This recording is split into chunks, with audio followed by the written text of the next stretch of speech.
are watching us via live stream. Mr. Brown, has the meeting been properly advertised? Yes, sir, it is. Thank you, sir, appreciate that. This time, we're gonna follow our agenda, have Mr. Moses to come lead us in our prayer and invocation, and then followed by the president's please stand. Let us pray. Most kind, benevolent Father, we thank you for this beautiful day and your bountiful blessings. Father God, we ask for wisdom and insight as we engage in the business of this community. And Father God, we want to pause and pray for the Warner family as they grieve the loss of a loved one, Father God. We know that, Father God, death is always a hard situation for us to accept, but it's a part of life. And we just ask that you give them all the grace that they need in this hour. Pray for his family and all his loved ones and his friends who are grieving his loss. This we thank you for in your darling Son, Jesus the Christ. Amen. Allegiance to the flag of the United States of America and to the republic for which it stands, one nation, under God, indivisible, with liberty and justice for all.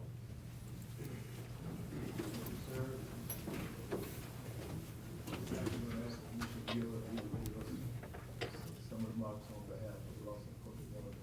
Thank you, Mr. Chairman. On my way here, my brother Ricky, who works at the Recreation Department, called and said that the coach, Kurt Warner, didn't make it. And I met the coach. We would joke from time to time, you know, in alumni of Bradwell, and, you know, he was the coach at Liberty. And with help from Commissioner Stevens, we would have that championship trophy every year. And being from Bradwell, it's kind of, it's hard to say this, but year after year after year, Liberty won the trophy.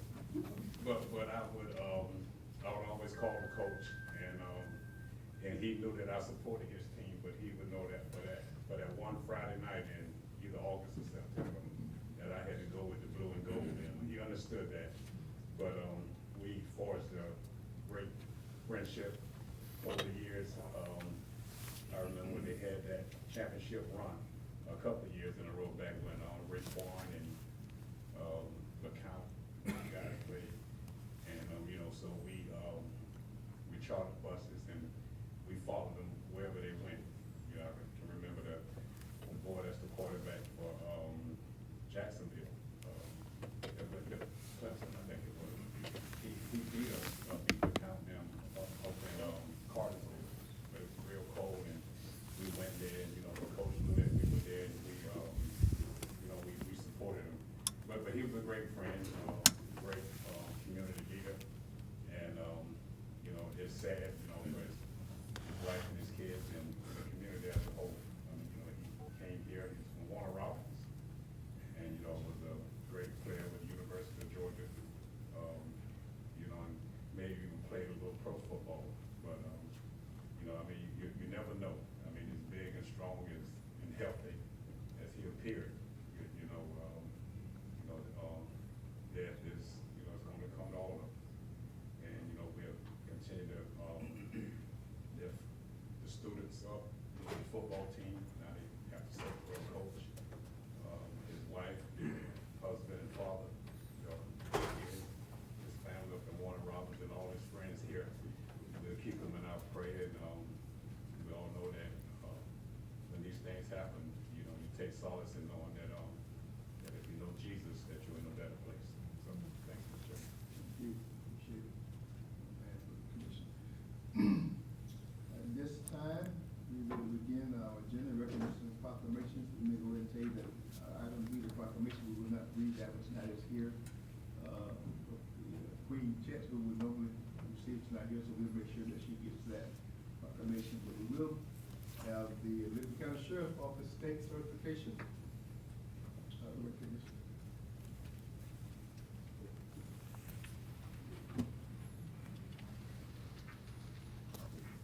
Good evening, how are y'all? My name is Chuck Grover. I'm the coordinator for the state certification program for Georgia. And it's my honor to be here tonight to recognize the Liberty County Sheriff's Office for their achievement of state certification. Just so y'all know, as you probably know, there are 159 counties in Georgia. out of 159 counties, there are 25 sheriff's offices that are state certified. That's it. So the fact that they have achieved this is pretty special. This is up to a 3-year process. This is not something that they can do overnight. It takes up to 3 years for an agency to get certified.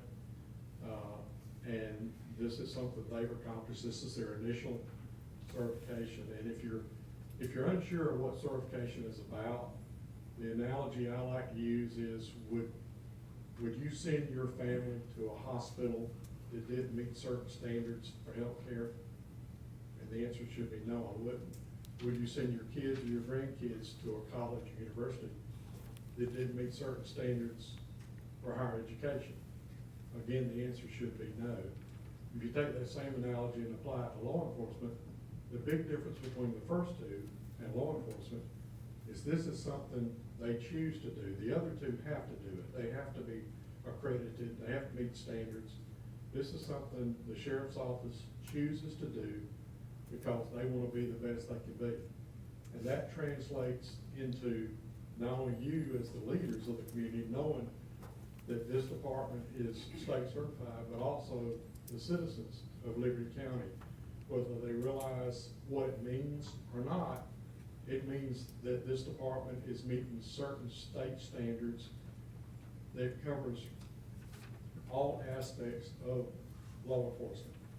And the fact that they've done this is something that I know they're proud of, but as the leaders of the community, it's something that you should be very proud of too. This is a very good, very important accomplishment. It's not something I can assure you as the coordinator of the program. It's not something that we give. They have to earn it, and if they don't earn it, they don't get it. This is a very, very special thing. Major Kirkendall gave y'all a coin that I wanted y'all to have, because without your support, and I think the sheriff would agree with this, without your support, they couldn't do what they do.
What they do day in and day out. And you see that all across the country of departments that have problems with the community and they're not very successful.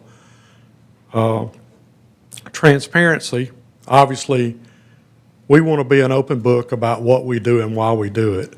The public has a right to know, you have a right to know what's going on within the agency.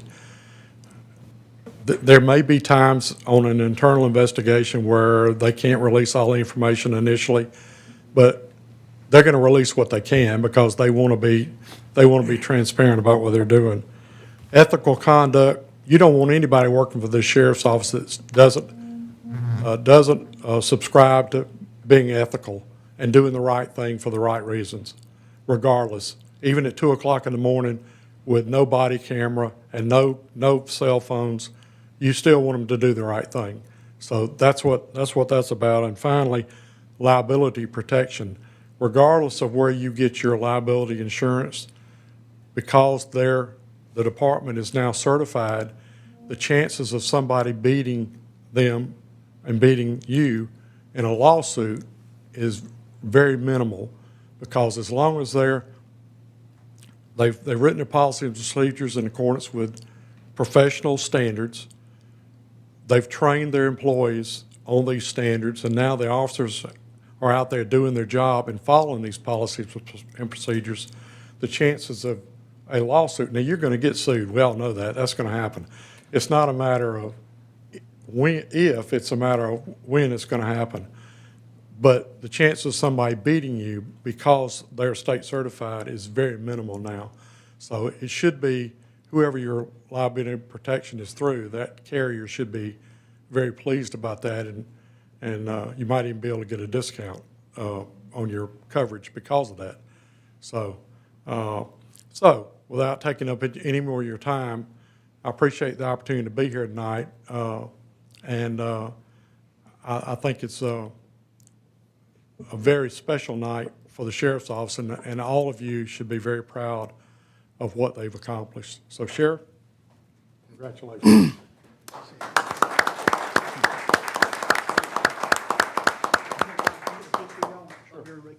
Major Kirkendall, Chief, can I get you on the picture?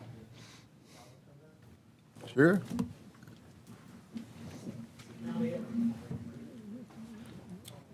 Might be better if we stay, might be better if we stay up, well. What's the best view, Mike? On the floor or up here? Up here? Y'all join us? Yeah, will y'all come? Yes. Okay.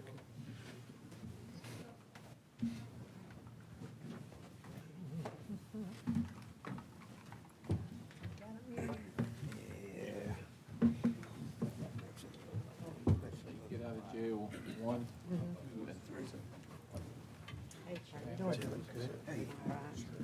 That's all of us, we did it. We all did it.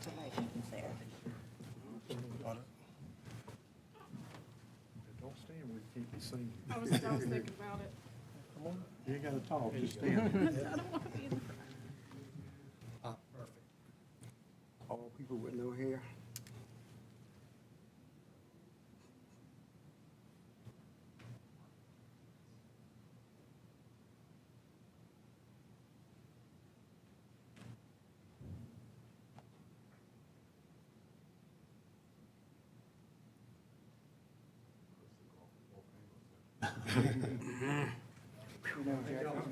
That about me and you being there together. Thank you, sir. Yeah.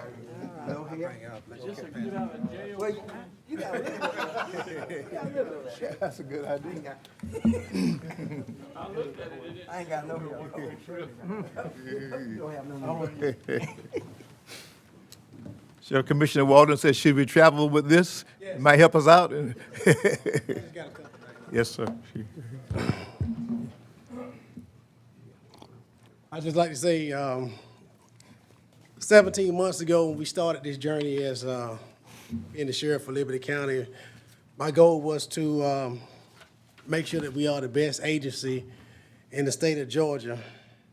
And this is just another step of the hard work that our guys do on a daily basis to make it that way. I'm really proud to be able to stand before you today to let you see that we are working. We are trying to do everything the right way. And that's what I'm going to always continue to do for this community. I love Liberty County. I love the citizens. And I love what I do on a daily basis. I would be remiss if I didn't say I'm going to miss the friendship that I had with Coach Warner. He was definitely a pillar in this community. I enjoyed conversation with him. He was always upbeat every time you saw him. He really loved the kids, and he cared about our county in such a manner that he should be honored in that way. And his memory and his legacy for what he's done for this county should never, ever die. Everybody should always keep him and his family in your prayers and your thoughts. And I think we should do something big here in Liberty County for Coach Warner. My kids go to Bradwell, but I still have heart for Liberty. So thank y'all so much, and thank my staff, and I thank all the citizens here in Liberty County for believing in not only myself, but the Liberty County Sheriff's Office and all our commissioners. So thank y'all for everything that y'all do as well. Thank you.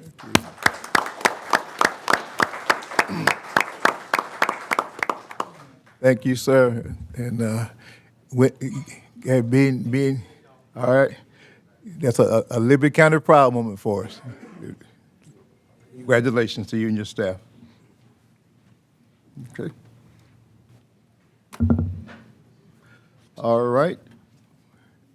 Well, Ms. McLaughlin's under the weather, so we'll have to defer, Mr. Chairman. Defer to you, or are we gonna? Not for the monthly report. I'll be working All on right, the budget. okay, all right. Move on to engineering then. Engineering report.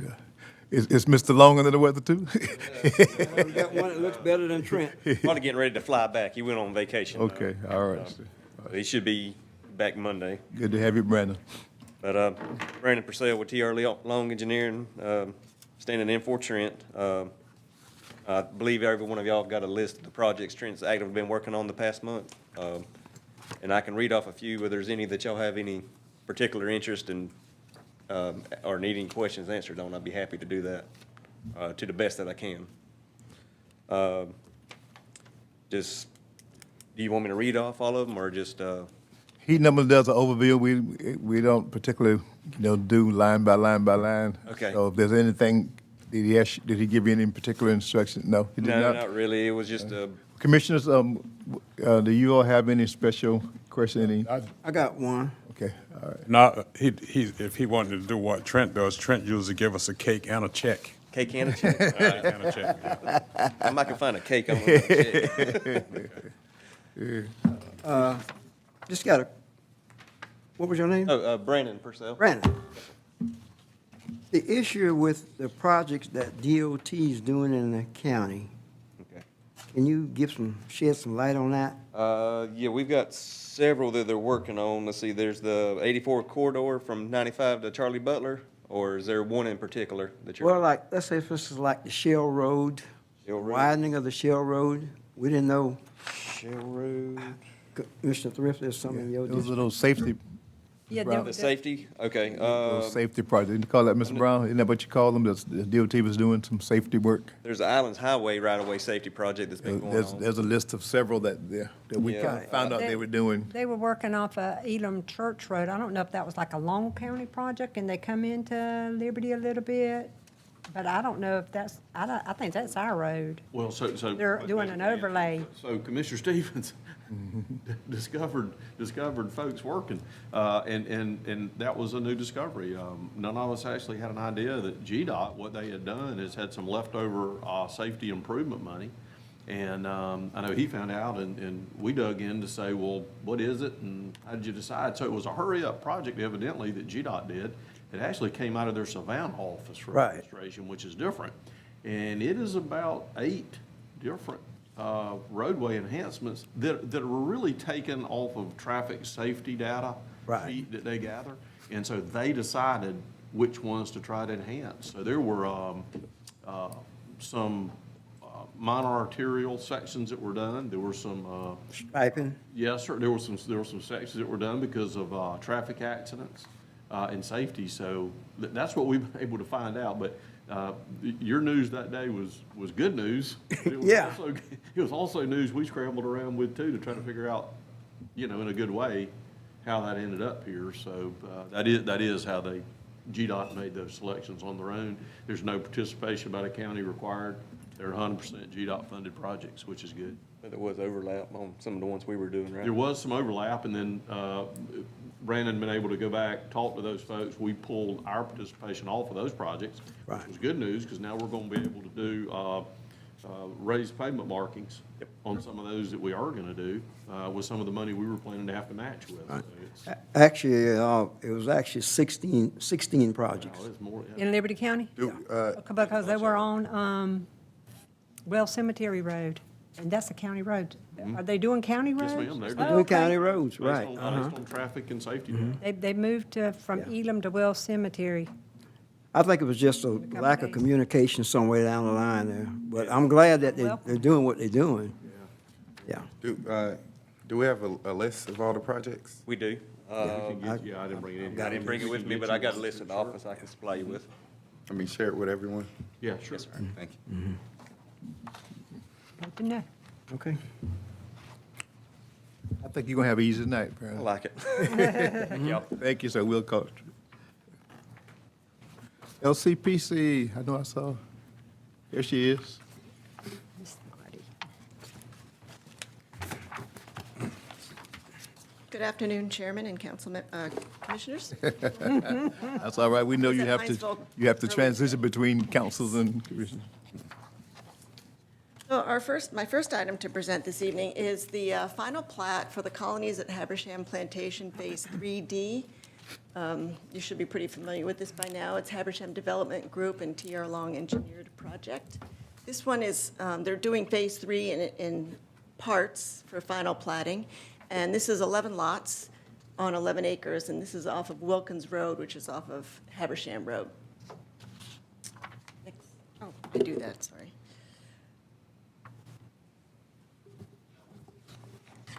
Or not. Oh, there we go. So this is the overall outline of Phase 3. You may recall that they actually amended Phase 3, so it bumps out a little bit to the west there to include 3 more lots on the adjacent property. So these are the phases to this point. The red was Phase 3A, the blue is Phase 3B, purple is Phase 3C. All of those were 8 lots, and now we're up to Phase 3D, which is in green, and it is 11 lots total. The final plat is in 2 sheets. Go ahead. So basically, those 3. I do it here. So these 3 lots here are the ones that are partly on the adjacent property. And then there are 8 more lots down here, or actually 7 lots down here, and this next one here is picked up on the next slide. There we go. Oh, I'm sorry, if I can just go back one more. I meant to point out. So the yellow is the street that's being dedicated to the county. And what's a change from the preliminary plat is, while this green area was originally kind of split between the lots that it was going to go through, they've now made that a common area, and that'll be dedicated to the HOA. Next, please. And then there's those 2 remaining lots shown on the net. So this, the revised preliminary plat did have 55 lots, and as I mentioned, the other phases so far had 8, and now we have 11. Each lot will have a private on-site sewage disposal system, but will be served by the privately owned community water system. In anticipation, the Liberty County Department needs to sign off on this plat, but they haven't yet. They have all the information, they just actually haven't gotten their approval yet. So I need to change our recommendation on the last slide when we get to that. So as I mentioned, the dedications to the county include that should be 0.18 mile extension of Wilkins Road for a total of 1.29 acres.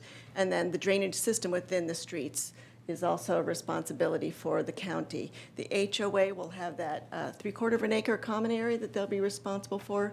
And the drainage easements for the lots that butt up and go into the pond, that'll be dedicated to the HOA or the property owner. The sidewalks and street trees are not in yet, and the installation and maintenance guarantees in the form of a cash escrow have been provided in the amounts indicated. The secondary improvements, $25,035.50, and the maintenance bond check for $7,588.35. So to amend this, because we don't have the Department of Health approval, we are recommending approval with standard and special conditions, and this special condition is that prior to this final plat has to be approved by the Department of Public Health. Any particular reason you don't have that yet? Are they just behind and, you know? So the Department of Health was looking for soil surveys, and they were submitted I'm not quite sure when, maybe Brandon can. 1.5 weeks, 2 weeks ago. Yeah, so they are just, I believe they're a little understaffed over there. So it is taking longer than usual. Okay, all right. But nothing moves forward without that? No. Okay. No, the final plat will not, I won't bring it to anybody to sign, to Mr. Brown to sign until we have their signature on it.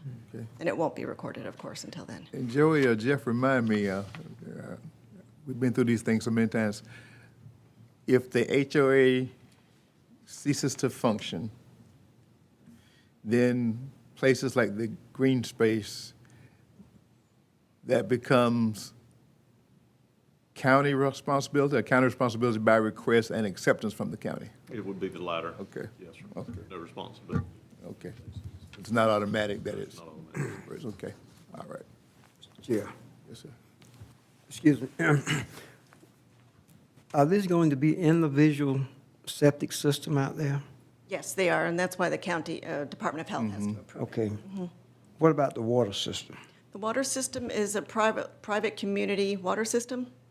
It's the same one that serves the rest of the phases 1 and 2. It's on the corners. You just come into the subdivision. It's there on the left. It is a privately owned community water system. And I know this may be a question way in front, but just to throw it out, do you know if that water system will be able to, if we ever run county water on down that road, down 196, will it be able to equal up to what we have as a county water system to supply fire protection within that area?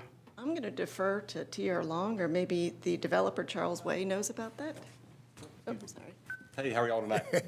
You're back. I'm here every 3 months, seems like. I'm not the owner of the water system. That's Water Utility Management out of Savannah. But Trent has looked at the water system, and it's all been tested, inspected, chlorinated, all the usual protocols that the EPD requires to have a community well. It's an 8-inch water main through there, which is the typical size for a subdivision of this size. And that well that's in place was originally permitted and approved and installed for the entire Habersham development, which I think was pushing 900 units. And these 3 phases combined will only have a little over 100. So in terms of capacity and pressure and all those sorts of things, it's way over-designed from what it was originally intended for. And Mr. Chair, the reason why I asked that question, because I know we got a lot of construction going on, and if we don't continuously upgrade our fire service, we're actually behind the 8 ball now, and that's why I'm asking about that water system to make sure. But we still got to have more than just water. So we need to take a look at that as we continuously approve all of these projects, to make sure that we can provide service. But how would Liberty County be providing water service to this project? I think. On the county water system that runs down, if it ever goes down 196, yeah, I think he was contemplating. and to tie in. Contemplating a time when water system may be at some point connected to the Liberty County system. Right. So it would have a loop in it and do some stuff later on. Yeah. I don't know if that's legally a possibility or not. But it's privately owned. I don't think that they would ever be able to give it to the county. I guess they could give it to the county, but it's part of a business. I doubt they would. I don't. Private land, but they sure want public protection. Commissioner Steve, sorry, I made a note to get with Mr. Long to talk about how that system could tie in. Right. If the water system owner later on said, we'd like to just connect to the county water and use the appurtenances in place, would it function with the pressure that would come to it? So I'll follow. Yeah, I don't know the ins and outs of that, but I think Trent probably does. All right, I'm gonna tell Trent you passed the test. Okay. Can I have a question? On on that phase, is it curb and gutter, or is it just open roadside ditches? Well, there's no curb and gutter in the subdivision, and that's part of the plan development standards that are approved for it. This particular phase, it will not have roadside ditches. These 11 lots, because of the natural fall that goes from the high side of the phase to the wetlands that are on the other side, those will have front yards that will tie directly to the asphalt. And instead of crowning the road and going to ditches on both sides like we normally would, that road has been pitched on one side, so that it all runs directly across. So there will be no driveway culverts or ditches in these 11 lots. Now, when you get to the next phase and it goes back to flatter land, then at that point the ditches will resume, and they'll go into pipes that will collect it and take it to that big detention pond in the center of the project. So upstream, what do you have? Roadside ditches? Well, the previous phases, yes, have roadside ditches. And then the following phase after this will also have roadside ditches, because again, they're sitting on sort of flat terrain. That's the only way to move the water from one place to another. But in this particular area, just because of the natural slope, we transitioned to just sheet flowing it across the road instead of ditches. Okay, so the Yep. road would serve as the transfer the water down to and then the next phase? Yes, and there will be some small swales and collection areas there, but it will not be the ditches that we're used to seeing in there that have 18-inch pipes going through them and that sort of thing. It's actually much better from a maintenance standpoint, because you don't have a ditch to clean out. All this stuff will be grassed and sodded all the way up to the asphalt, and then it will go straight into a detention pond. And what about sidewalks and stuff? Do you have sidewalks over there? The sidewalk will be installed with the builder. They usually put those in after they do the vertical construction, so they don't get beat up and destroyed by subcontractors and vehicles. So that's what the secondary bond is for. So that's a performance bond for the sidewalks and the trees. Okay, thank you. Thank y'all. Commissioner Jones, I think this is your. Excuse me, sir. Mr. Chairman, excuse me. Where you describing the backside of that property where it slopes back and you're gonna have a natural drainage you describe, this water, when it drains, there's no ditches and all. You said, where would it drain to? I heard that Trent was describing something about the wetlands in the back of that property. Yeah, you can see it on the plat. There's a wetland line that it wraps around the back of some lots, and then it kind of, yes, all that hatched in area there.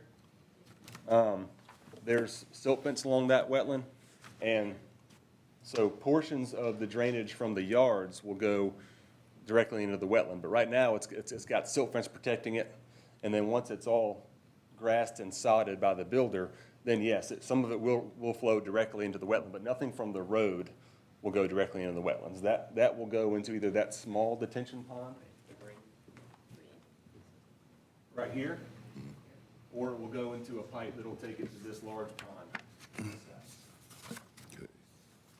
All right, so all of the water, the rain water, runoff and all does have a dedicated, I guess, path to follow to. Yes, and even the areas that are being privately maintained by the HOA, or if there's an easement on a private lot, those easements will be dedicated to the HOA as well, so that you're not relying on one individual landowner or homeowner to maintain drainage related to the road or the neighborhood. Everything out there will find its way either into that small pond, into the bigger pond, or to a very small degree, some of the backyards and that sort of thing will naturally just sort of sheet drain off into the wetland there. Mr. Chair, I got another question. On the HOA, will they be responsible from lot to lot? Each individual will be responsible for what's in front of their house? As far as like maintenance-wise, so when you say turn it over to the HOA? I believe that as far as all the yards will be sodded all the way up to the edge of the road, whether it's a ditch or whether there's not a ditch. That sod will be put down by the builder, and then it will be maintained by the homeowner. Where the HOA is responsible for maintaining is any common area that's not on a privately owned lot or in the detention pond. Okay. I had a question, of course, I know this is Commissioner Jones's area, but your retention pond, what standards do you have to meet, and does the county have to meet to maintain those? Is there a certain type of vegetation that's got to be planted in there? I don't believe there's any vegetation standard. It's more about the volume of the pond and how much water it can store. And Trent has run all those calculations. That big pond in the middle is almost as big on its own as all these lots put together. It's got a lot more capacity than it needs, and there's already a control structure built in that pond.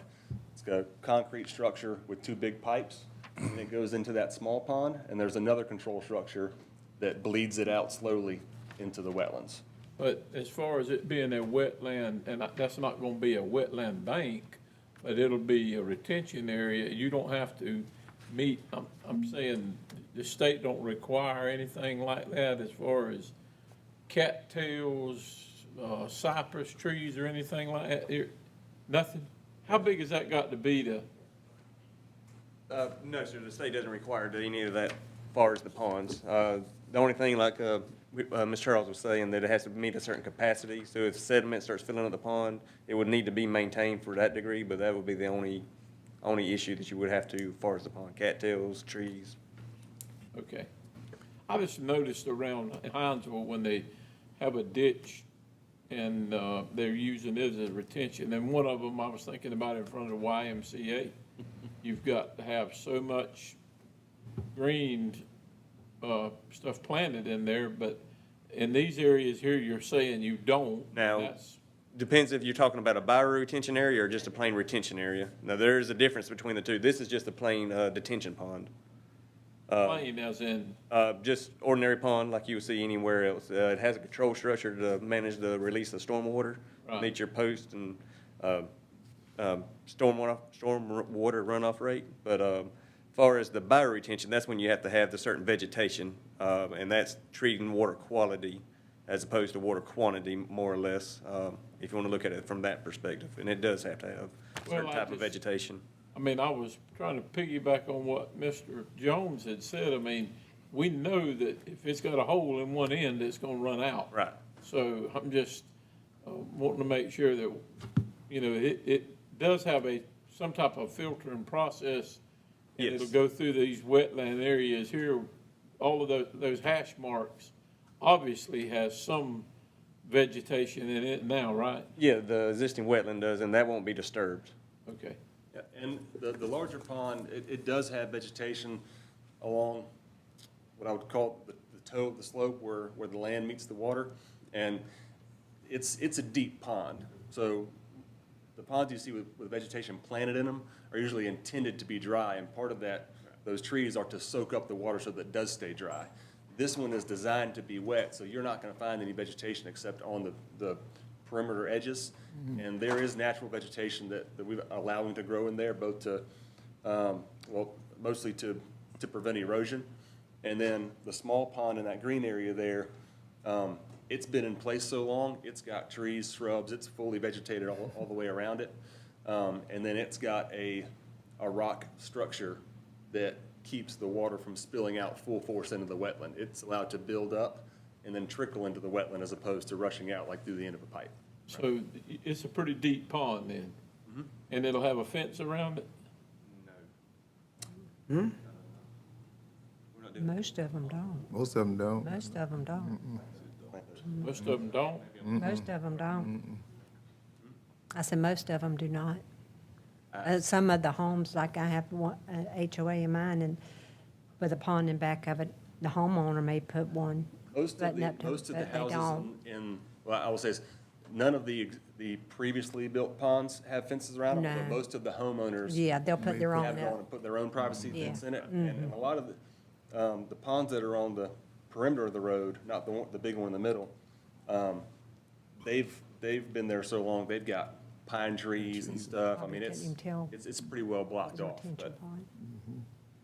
Just a question. I mean, you know, I'm sure that there's not everybody in there gonna have, you know, 2 or 3 ribbons from the swim team, but I just want to make sure. I mean, you know, that's a question that needs to be asked a lot of times. And a lot of these, the ones that back up to that large pond in the middle, you'll see those lots, some of them are 250, 300 feet deep from the house on back, and it slopes very gently down to that pond. It's not like it's a bluff kind of thing where you step off and you're, you know, into 6 feet of water. Well, yeah, I understand that. It's a gentle. Yep. But I like those better. They look pretty. Mm-hmm. 3-year-old can get in there. Mr. Chairman, That's all I've got. I had chance to ride the entire development and looked at the back end back there where y'all developing this final phase. I'm aware that we have some issues with drainage now on the front part, the first part, the newer homes, that we haven't satisfied the homeowners yet. You mean the very the Very first first phase part. that was built in 2013 or 14? Yeah, the first phase, I believe it is. And I've had phone calls from the residents that wondering, what are we going to do to take care of the drainage that's not there now? You know, the water sitting in the yards, not draining, don't have no place to drain. It's got ditches, but the water's not getting to the ditches. Are we going to have the same issue with this new last phase? Because we haven't really satisfied the drainage on the front part yet. Yeah, and I agree with you. There are some drainage problems in that first phase. I can't speak to that terribly specifically because that was a long time before I was involved with it. But I will say the drainage that is set up in the phases that we're doing now is following a set of plans by Trent. And the biggest thing is that a lot of those problems in the first phase were caused by homeowners who have gone and tried to, you know, do things themselves. I mean, you know, one guy built a little ramp so we could drive his, you know, tractor trailer into his yard and that kind of stuff. So I can't speak for individual homeowners messing things up, just like they may mess up, you know, they may mess up the asphalt in front of their house or run over the sidewalk. But the phases that we've done so far, you go out there after it rains and all the water is flowing in the right direction. You've got silt fence in front of all the pipes to keep them from silting in. And then all that stuff is going to be permanently sodded. And once you've got permanent grass down, if it's watered, then that erosion becomes much less of an issue. So I think that these phases are done much better than that first phase. But again, I wasn't involved in that one, so I can't be too specific. Mr. Chair, I got one more question. Who's the road going to be turned over to the county? So we got water sitting on the first stage now. If you got water sitting on the road now, in about 2 or 3 years, Mr. Chairman, it's going to be just like that other subdivision on 196. I can see it coming now, and then the county, they're going to come back to the county, wanting the county to repair it. So we need to seriously address these drainage issues. There is a spot in the first phase when you come in, near where the well site is, that is holding water, that the homeowner, or I'm sorry, the home builder, added dirt and graded that yard out. They did not follow the slope of the road, and they trapped water right there in front of that yard. If you notice where the water's holding, there is no ditch there. And they didn't put any kind of swale or anything. So it's trapped there because the builder and their landscaper, I'm not trying to pass the buck on anybody, but I was not involved in it. But I know why it's holding there. If you go back to this phase here, we've paved 24 lots prior to this one, and now we've paved the entire road all the way back around. You can ride through phase 3, which I'm doing. After a rain, you will not see any water standing in any of the roads. All the ditches are appropriately sized to match the 18-inch or 15-inch driveway pipes, and all that water is going where it's supposed to go. You're correct. You leave water standing on a road long enough, it will cause an issue. But again, I think we have to separate phase 1 from phase 3. And we're not We're not blaming you, we're just saying what the problem is out there now. Yeah. Excuse me, Mr. Chair, is phase 1 a part of the HOA as well? Phase 1, as I understand it, is subject to the covenants, but is not part of the HOA as far as paying dues. And that was an oversight of the original developer. They recorded covenants that controlled the size of the house, what you could build, but they did not set up an HOA to collect dues and that sort of thing. When I started phase 2, which was before this one, we set up a new HOA and enforced all of those lots before I sold them to the builder. They are required to be part of the HOA and pay dues, as will phase 3. But phase 1, again, it was developed in 2007 or 8, and they built houses in 2013. I didn't show up here until about 2020, so that's one that it was an oversight from the original developer. Well, y'all, let's defer that to Trent, to our county engineer, for his recommendations on that. And just for the record, we have sent letters to all the homeowners in phase 1, asking them to join the HOA. They want to join, yeah. And a couple of people have, but most have not, because that means they got to pay dues. That's exactly right.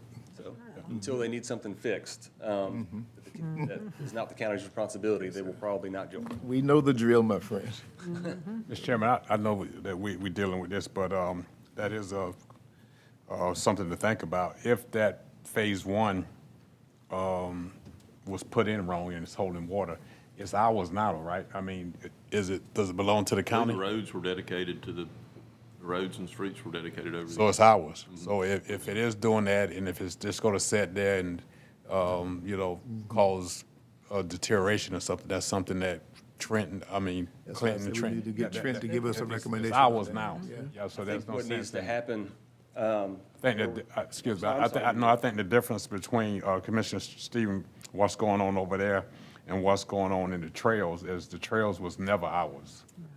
That's true, but I'm just using it. Yeah. I mean, it's a great example, but this one is ours if we accepted it in 2007 or 2013, when the warranty or whatever is already, it's ours now, so. We have every right to go There's in no and- sense in letting it just sit there and fester, because it will only get worse.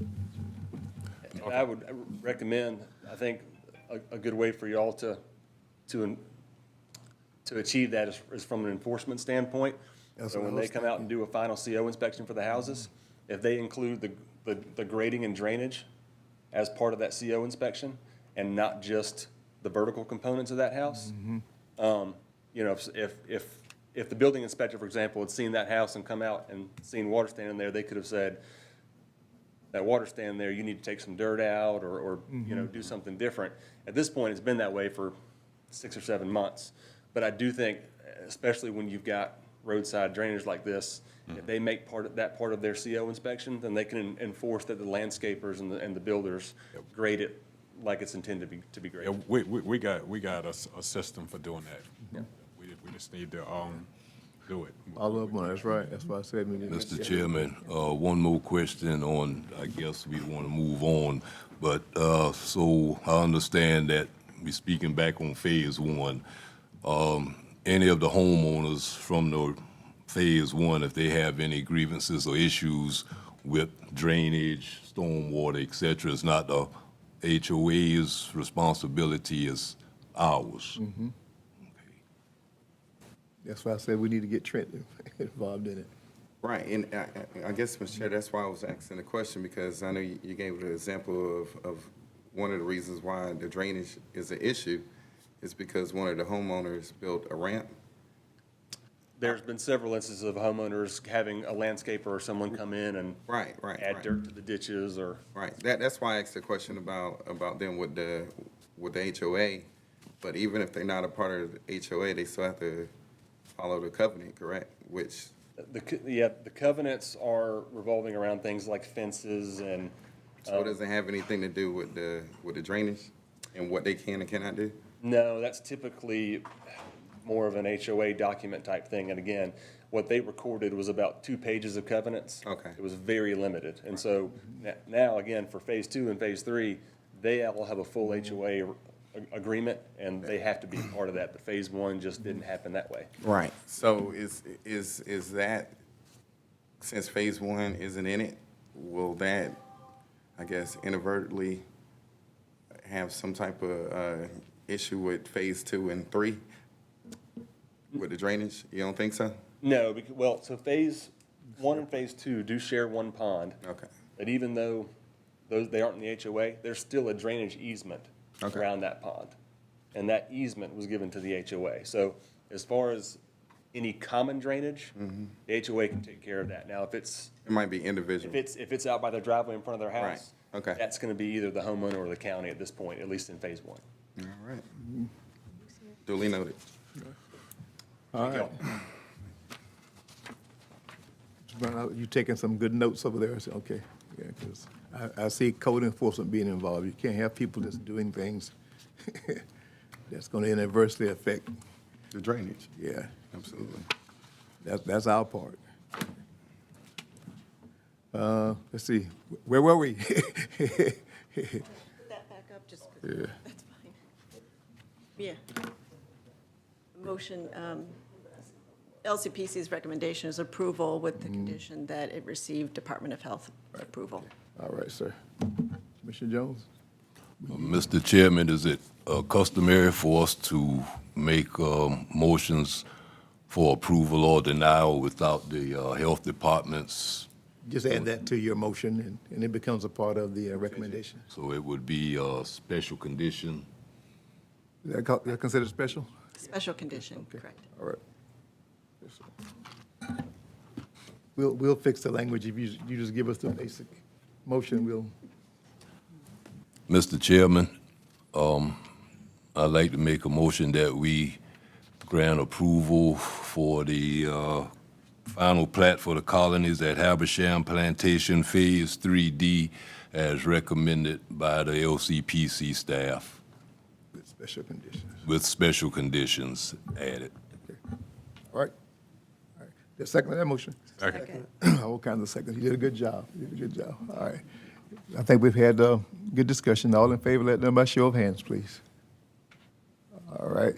And thank you for helping us have a little workshop too on, I think we learned some things and we helped us. Chairman, I know, excuse me, I know we've already made the motion, but you usually use this one, but did we have any opposition for approval of the plat from in the public? We would do that as a public hearing, wasn't a public hearing, so. Okay, all right, so I'm learning.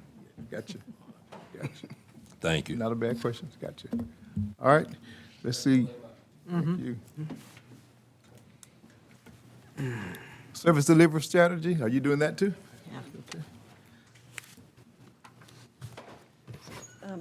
Brown, they're familiar with this?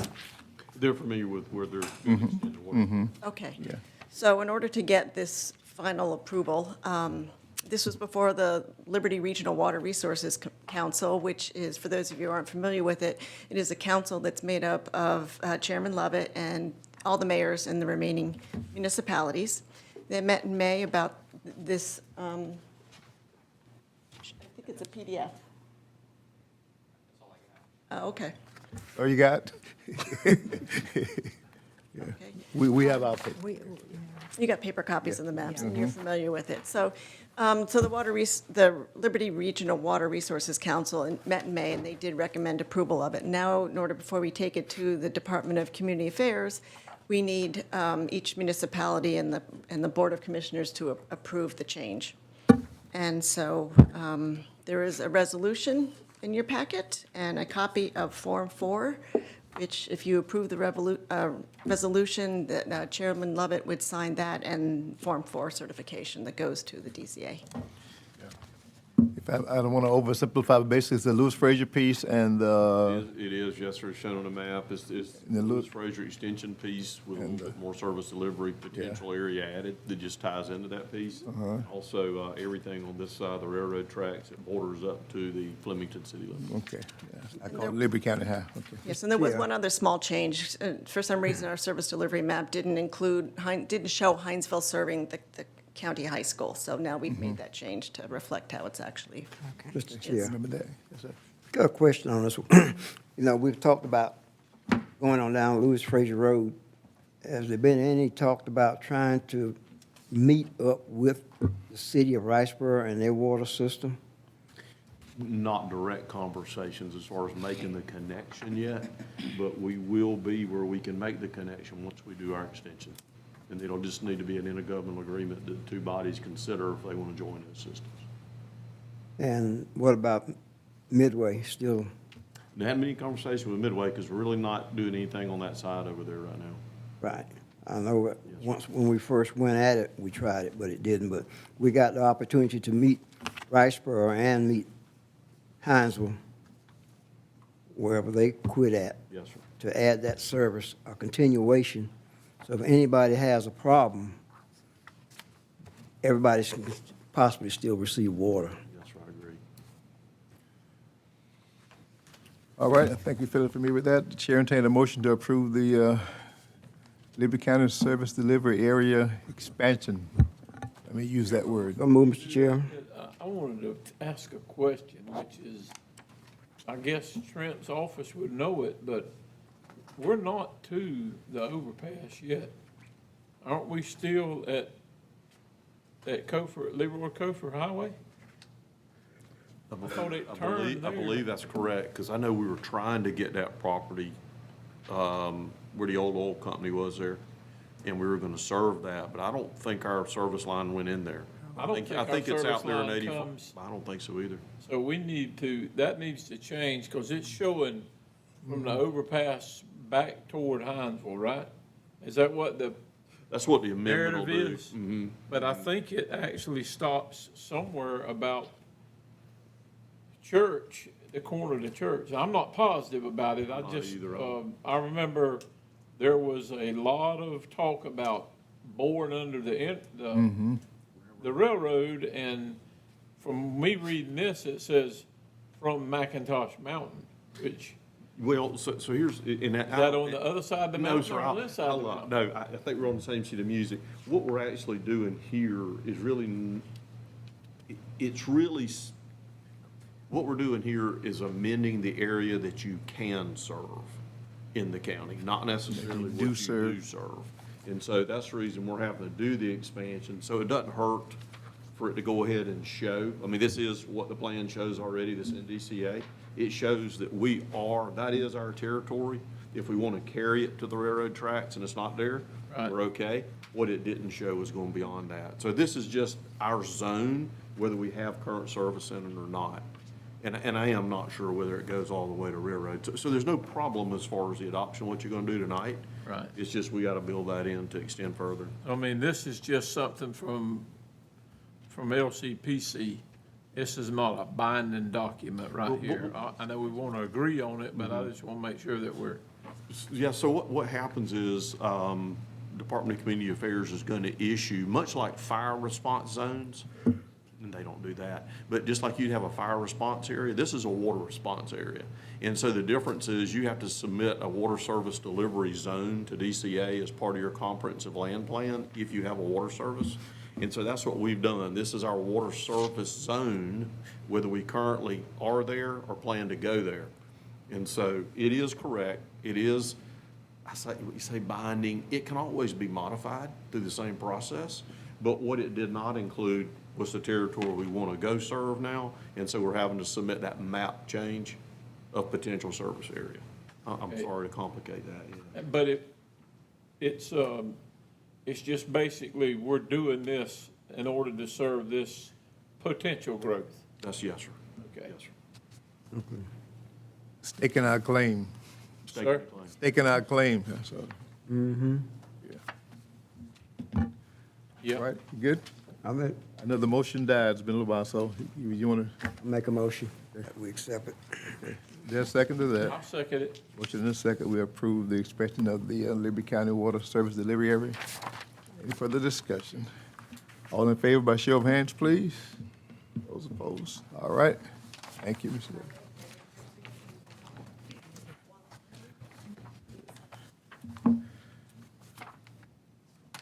Just a little bit. There's 616. Just that one? Okay.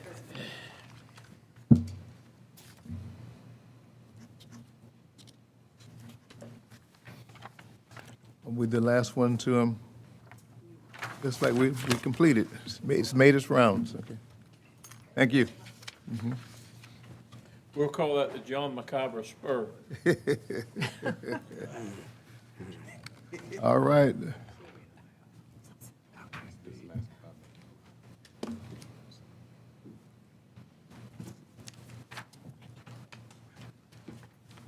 Adoption of budget.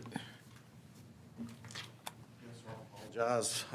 I feel almost certain she's watching, so I hope I don't mess up. You better, she will get you. And I'm glad I means don't you have my can't blame her phone. for Glad I don't have anything. my phone with me. She does a great job. She'd text me and let me know that She I'm would. messing up, so I'm trying not to do that. I'm gonna try to be real, as short as you want me to be tonight too, without redundancy. You received a review last time of the proposed budget for 2023. That Ms. McLaughlin did. We had the public hearing that was required. You're required to have only one public hearing as part of that budget process. What I've made you tonight and put at the diocese for you there was the comparative review, just as an overview here of the 2022 as proposed to the 2023. You see the budget increase amount there, but you're looking at basically a budget adoption coming in of July 1st of $48,125,227. The next page, again, you've seen some of these, is just a breakdown in general government sector of things that are additional personnel and benefits as recommended and reviewed by the board in committee in its work on the budget. Those were also presented to you last time in somewhat of a detail sheet over what was proposed and what was deferred as part of that review process. Also on there, you see the proposed FY 2023 capital items that are proposed to be, that are on that sheet, proposed to be bought with general fund appropriations during the budget year. I'll stop there for a second and say the sheets, the detailed sheets you saw last time also showed some recommendations for taking some of the capital items that were proposed or requested by the departments and funding them in a couple of other different ways too. I won't go into detail on that unless you ask me to tonight. I do have that list with me. Some of those other funding sources, other than the general fund budget, were potential ARPA funds for some of the qualifying capital items. There were also some capital items that, because of the monetary amount, the board felt could be bought out of existing FY22 funds. So those have been marked as such, and we're moving forward with those. The others are some items that would have been included in a potential SPLOSH 7 ballot list for some of the larger funding items that were in your CIP process. The last two slides are just, I won't read those to you. Those are issues she went over last time to remember as part of all of our budget processes that we do. We'll continue to do that. A couple of notes there, and I know that I had a question proposed from outside today, and it was a good one. There were some changes to our revenue sources where general service fees that are collected went up a lot. One of those obviously was related to the acquisition of EMS during last year, and so now those revenue sources, what revenues there are netted back and shown as those things. But that is pointed out to you there, as well as the budget coming in this year also continues for your commitment to also staff some firefighters and make some moves there as part of the continued build of that department, which we're not there yet. Some of those are anticipated to be in the first sector of 23, and the others would come on board if the main station gets completed during this fiscal year cycle. Quickly on that special sheet, the only thing I will mention on that, in recognition that our fiscal year is in July 1st and runs to June 30th, it's often difficult to be able to project exactly what the revenue may be from your digest that is being prepared right now and will be finalized probably in July. So you're forced every year for the public to know that you go out, you look at what's needed from the departments, you make a conscientious effort to go in there and see what can stand to be funded in the best interest, and you make those recommendations going forward. You're then forced to get the digest out. Digest will be presented to you. You'll actually see what revenue from tax sources you would receive at that time, and you can make a conscientious effort then to know what that extra revenue source, whether you need to go back in and make some reservations, make some changes to the budget that has tentatively been approved. All that hot air is to say this: most of the personnel requests that were on the recommended sheet have a starting period of 1/1/23. So been very cautious as a group, I think, to be able to say, look, we want to make sure that we get a complete look at all the revenue sources to be able to make the best informed decision that we can. I think there were only 3 positions out of the entire list that were proposed to come out July 1st. And so I just want to make that note again for the public to understand too, with the effort the commission makes to ensure it's going to achieve the revenue that it needs to be able to fund these, and if not, to make the deferral until such a time as you know what that revenue source is going to be. So the other thing, Mr. Chairman, I laid before you there, and I know when the board met last time, there was some discussion about maybe taking a look at some other things that the commission might want to consider, and we did have one submission. I made a copy of that for all the commissioners, and So, for you to consider. So, I'm prepared to try to answer your questions. Chairman, if you're talking the submission that I sent in, Joy? I think, I was just looking at it, got it in red and black, you know, being a Georgia Bulldog and everything. And one of the ones, I guess the fourth one, I didn't color that red because I was on a timeline. I had promised I was get you to it by 9 o'clock that night, but I got it to you by 9 o'clock the next morning. But anyhow, and Joy and I talked today, and you know, and I knew this going in, and my position was, you know, like we hold the line on spending by, you know, maybe not hiring these additional positions, but we also, as y'all can see, the half a year, you know, we'll know more by the end of the year, and if it's a half year, you know, we'll make that decision at that time. So it won't impact anything in the next couple of weeks, but it'll be by the end of the year, which will start in January. So that's good. And then if we are not where we need to be when we get ready to set the millage, then, you know, this is something that we can consider and probably just hold the line with, just do the best we can with what we got, because we don't want to impact the, you know, the cost to the citizens, to our citizens. So that's kind of why I put this in here. It was just on the personnel side for hiring these additional employees that, you know, sometimes you just have to try to do more with less, and sometimes you just have to, you know, do the best you can with what you got. So that's what this submission was. I know that it wouldn't, the day the 15th, 2 weeks from today, one from tomorrow would be the first, and we wouldn't, it wouldn't take place then, so we would hold off. So that's what this was, but just something for us to consider when it come down to setting the millage, that we do have this kind of as a backup plan. Just from a good note, I think reminds me, one other quick thing I want to mention to you too is that these appropriations, even though you make them here, they will not be put into the departmental line items. They will rest in a special account that will ensure that you do have that chance to look before anything's moved out of here and moved in. If it's slated for half a year on this sheet, yes, sir. Yeah.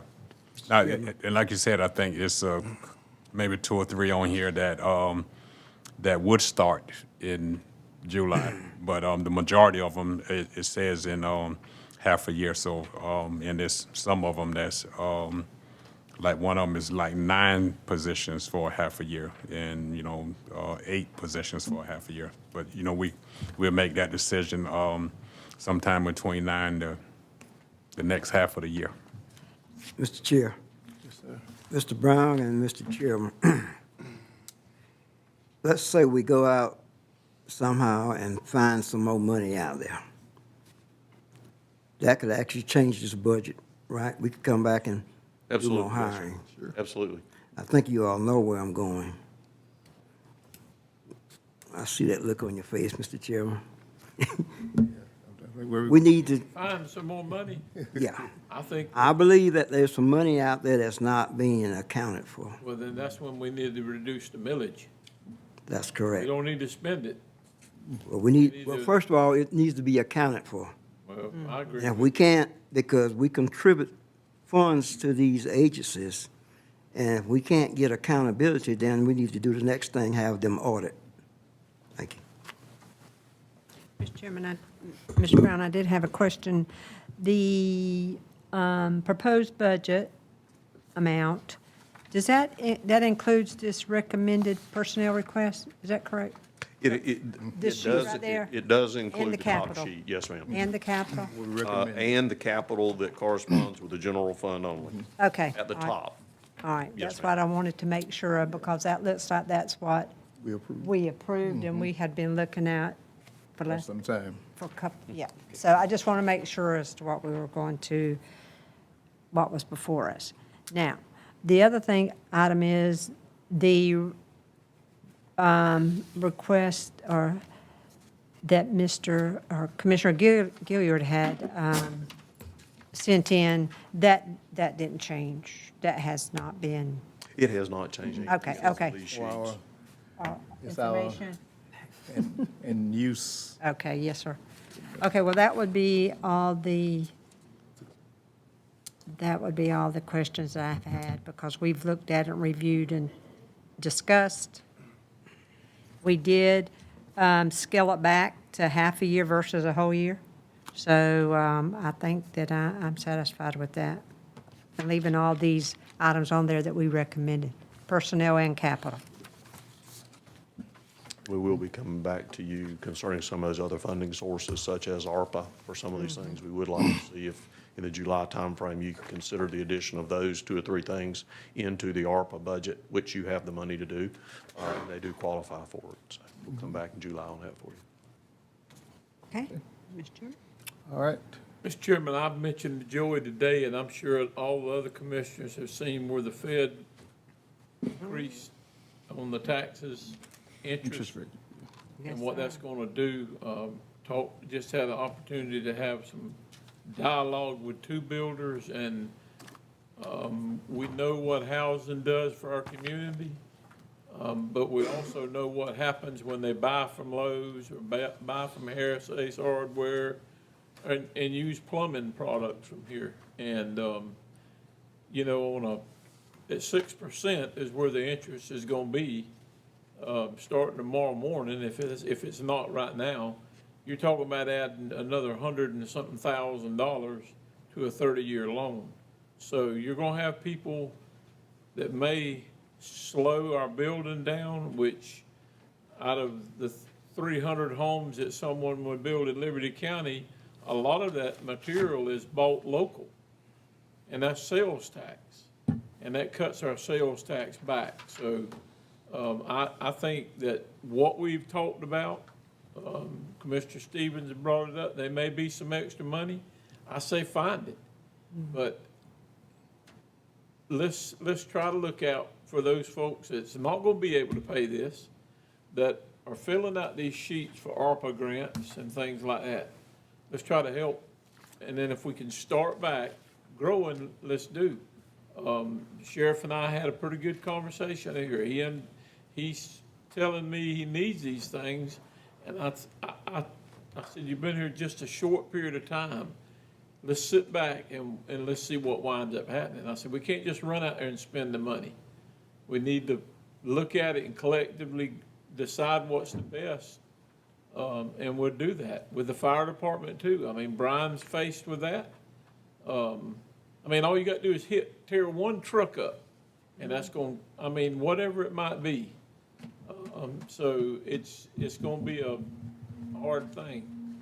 And I'm just going to say the fund balance is still a very important thing to me. I've been preached that for some time, and I think we need to make sure that there's a little something out there for some emergency that might come up. So I think we've all done a great job. I just think things has turned a little south here in the past 3 months, and really in the past 48 hours, so. You've been very prudent, and I think it's certainly a scary time. Don't want to use that word too harshly, but you haven't been in a time like this since 1994. That you've seen the market do what it's doing, which, as you said, affects a lot of things with the interest rates going up. Intangible recording tax, local option sales tax, a lot of things. Again, I think the method here will allow you to get at least a quarter look at that before the digest comes in, and then you can see if you need to adjust again. Yes, sir. All right, that's good. All right, Chair, entertain a motion then. So moved, Mr. Chairman. Second? Second. Motion second that we approve our proposed budget, knowing that it's fluid, as they say, you know, so. Any further discussion? 30-day reports on that, Joey. Yes, sir. We'll include those with the, every month with your report. And just for the record, there are actually 3 funds that need to be adopted as part of the process. You're right. Kim will get you if you don't. Yes, right. I got it. She made me some notes. Okay. Actually, we talked about it yesterday. So, actually, this is for the general fund. So if it's okay, that motion and second can stand for the general fund. It is. Yes, sir. All in favor, show of hands, please. All right. Next one, please, sir. The next one would be your special revenue funds. these are required just by law that we adopt those as a separate entities that are out there that it's basically money in, money out is required by those funds. Okay. Entertain a motion. Mr. Chairman, I offer a motion that we approve the special revenue funds. Second. Second. Any further discussion? All in favor, show of hands, please. All right, special revenue. Mr. Chairman, the last one is for the SPLOSH and the Capital Projects Fund. Of course, as you know, there are continuing funds for a 6-year period of time, but we're bound to just adopt a 12-month cycle in there, which you're familiar with. So it's the SPLOSH and Capital Projects Fund budget. Okay, SPLOSH and Capital. Chair, entertain a motion. So move, Mr. Chair. Is there a second to that? Second. Any further discussion? All in favor, show of hands, please. All right. Appreciate it very much, sir. Thank you, sir. Well, you did good. Yeah, Kim will be proud of you. All right. Ms. Rhonda Walthouse is coming our way. 2022 election updates. Here come the questions. We're going to have elections all year long, it looks like. Looks like it. It's going to be busy. Happy to have in our order Chairman Emeritus John McIver. Hello, sir. Good to have you, sir. Rhonda, talk to him about how you paid for the cake. I'll be right back. Oh, wow. First, I want to say good evening to everyone, and thank you for all of your support. As of July 1, it'll be 2 years in this position, so Wow. couldn't have done it without your support. So I say thank you. Thank you. Truly grateful that you all entrusted me to handle the department and the actual solid component of our democracy in the elections office. So I just want to say thank you. What we decided to do, the board, Chairman McIver decided that we think that you all should be updated at least once a quarter to let you know what's actually going on with elections. So this is the first quarter, going in the second, but we've completed the redistricting process. Hopefully everyone has received letters and the new voter registration cards. We wanted to make sure that everybody understood the changes and what was going on with the elections department when it came down to voting for the May primary. Hopefully you all received yours in properly and timely manner, so I was wanting to make sure that you all knew that. Well, in full transparency, some of the cards did come after the election. Yes, and that was due to the Secretary of State. Okay. Note that we ordered those at least a month and a half in advance. I guess because 159 counties were doing redistricting, we got ours the day before the election. Wow. And the only reason I think we got them the day before the election is because I had to make a call. And I spoke to Blake Evans, our chairman, we're our elections director, and I just told him, it is our duty to make sure that the electors know where they're supposed to go. And I had to put my foot down basically to say, hey, you all have a responsibility to get that to us in a timely manner, especially if you want us to hold on to the deadlines that you asked for. That generate many complaints from?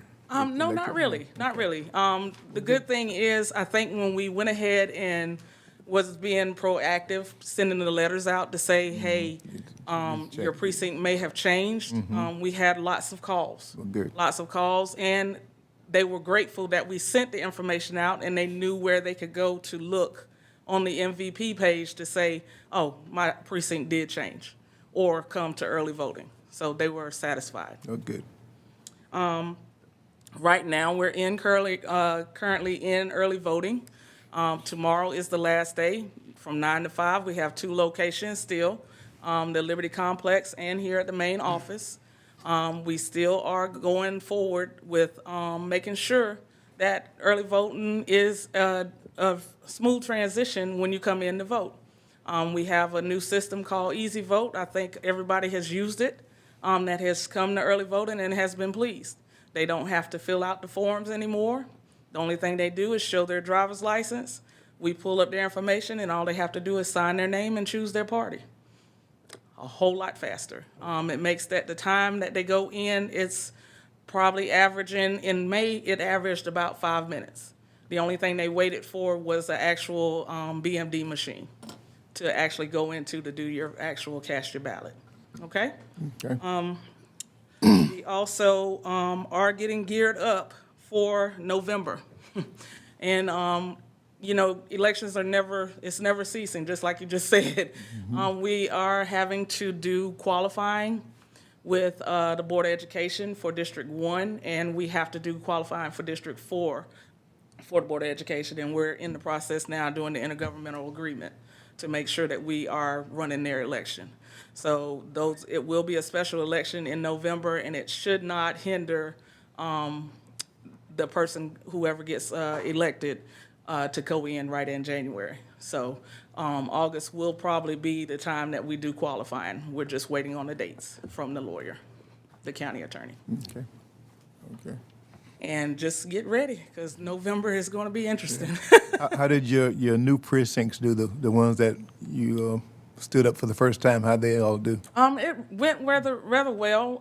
Of course, I know Gum Branch was kind of disappointed that their building was not open, but we explained to them what we're trying to do. It's a lot. That building was extremely old. And I wouldn't want anyone to be in that building, and because I didn't feel safe for them all being in there, especially with us going through COVID. And it wasn't large enough, so we did let them know we're trying to renovate, and we're trying to be proactive when it comes to the election cycles in our future, because Liberty County is growing. It's not a secret.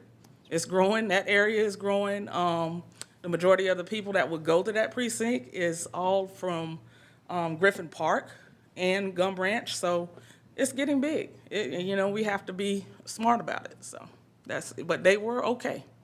They were okay. Okay. Yes, sir. Yes, sir. Ms. Walter, when you say the Board of Education will actually pay, because it's not a joint with the Board of Commissioners election this time, they will pay for this part of the election for District 1? No, sir. If it's my understanding that if we are having an election Anyway. and and this coincides with our current election, they don't have to. Okay.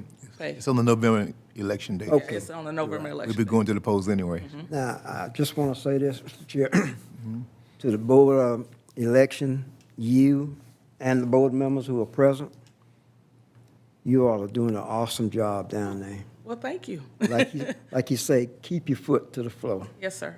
I can't do it without you all and my staff. I tell them almost when we have our team building every month, I try to make sure that they understand that I can't do it without them. Right. So, thank you. Thank you. I think Commissioner Frazier had a question about schools. Oh. I had to remind you. First of all, again, I want to reiterate what Commissioner Stevens said, that you all are doing a great job over there. Thank you. Of course, this year, not only myself, but a few other of my fellow commissioners had to spend a little bit of time over there, and I can tell you it's comfortable. Oh, well, great. You can take that whichever way you want to, but I know we're looking at, like you said, the county is growing. This whole area is growing. I know we have discussed about the possibility of expanding more precincts and locations. And I mentioned a question about us sharing some of our existing. I know we're looking at building, which I understand, but do you all think we have any existing buildings that we could use for some of these precincts? Like, for example, with the Board of Education, I know a couple of our precincts that we currently have is with the Board of Education. So I just didn't know if we could just look at that, because even from a voter standpoint, most voters know where every last school is at, especially wherever they live. If you live close to Bunt Gwinnett, you know where Bunt Gwinnett is, or Lewis Frazier, whichever one. I was just seeing if that was a option that we could look at. Dealing with our fellow Board of Education right down the street to see if that's something that we possibly could do. Okay, with Bud Gwinnett, we did close Bud Gwinnett. Right. What we did was combine we split Fort Stewart. Fort Stewart, is that the north end side? Where most of the government, where the housing was. A lot of those people did not come to vote. Right. So we would be at a general election in November. Oh, trust me. Yeah. At Bud Gwinnett. There'd be 10 people there. Exactly. I know. If 10. Right. Right. So we just chose to split Fort Stewart between Memorial Drive East and Bud Gwinnett and the PAC Center, so we could actually see the people. You know, I'd hate to waste taxpayer dollars and have 5 people at that precinct and try to use it and can't. Right. It didn't make any sense. So with the change, I think PAC Center ended up having, because they have Flemington also, and part of Fort Stewart. So they had at least maybe over 150 voters this time. So we were trying to make it where you actually had some movement in that building. Right. As far as the other schools, we did venture out to Waldo Pafford and the other one, Taylor's Creek. The issue there was parking and students.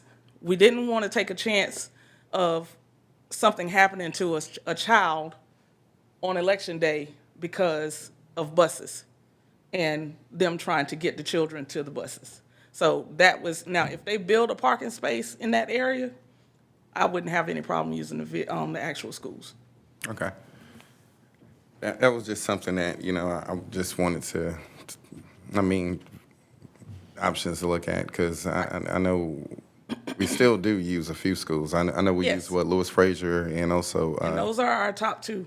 Lyman Hall. As far as Absolutely. highest. Right, and that's what, I know for a fact Lyman Hall is one of the busiest That is the precincts. busiest one. Absolutely. Especially with us changing some of the people around with the redistricting, that precinct is now the top one. Right. That versus Liberty Complex. So Right. it was one of those things that we had to make a decision where, when we did the redistricting portion of it, we did not want people to have to drive from Flemington all the way by the Walmart to Lewis Frazier. It just didn't make any sense. Right. That's too many miles, and it's too much confusion. So we decided to try to make it a little bit more closer for the electors to get to their precinct. So if you lived across the street from Lyman Hall, guess what? Pretty much you're going. That's Right. where you at it. Right. Which is your number 1 precinct? Lyman Hall is right Lyman now. Hall is on. I would thought Lewis Frazier would have been.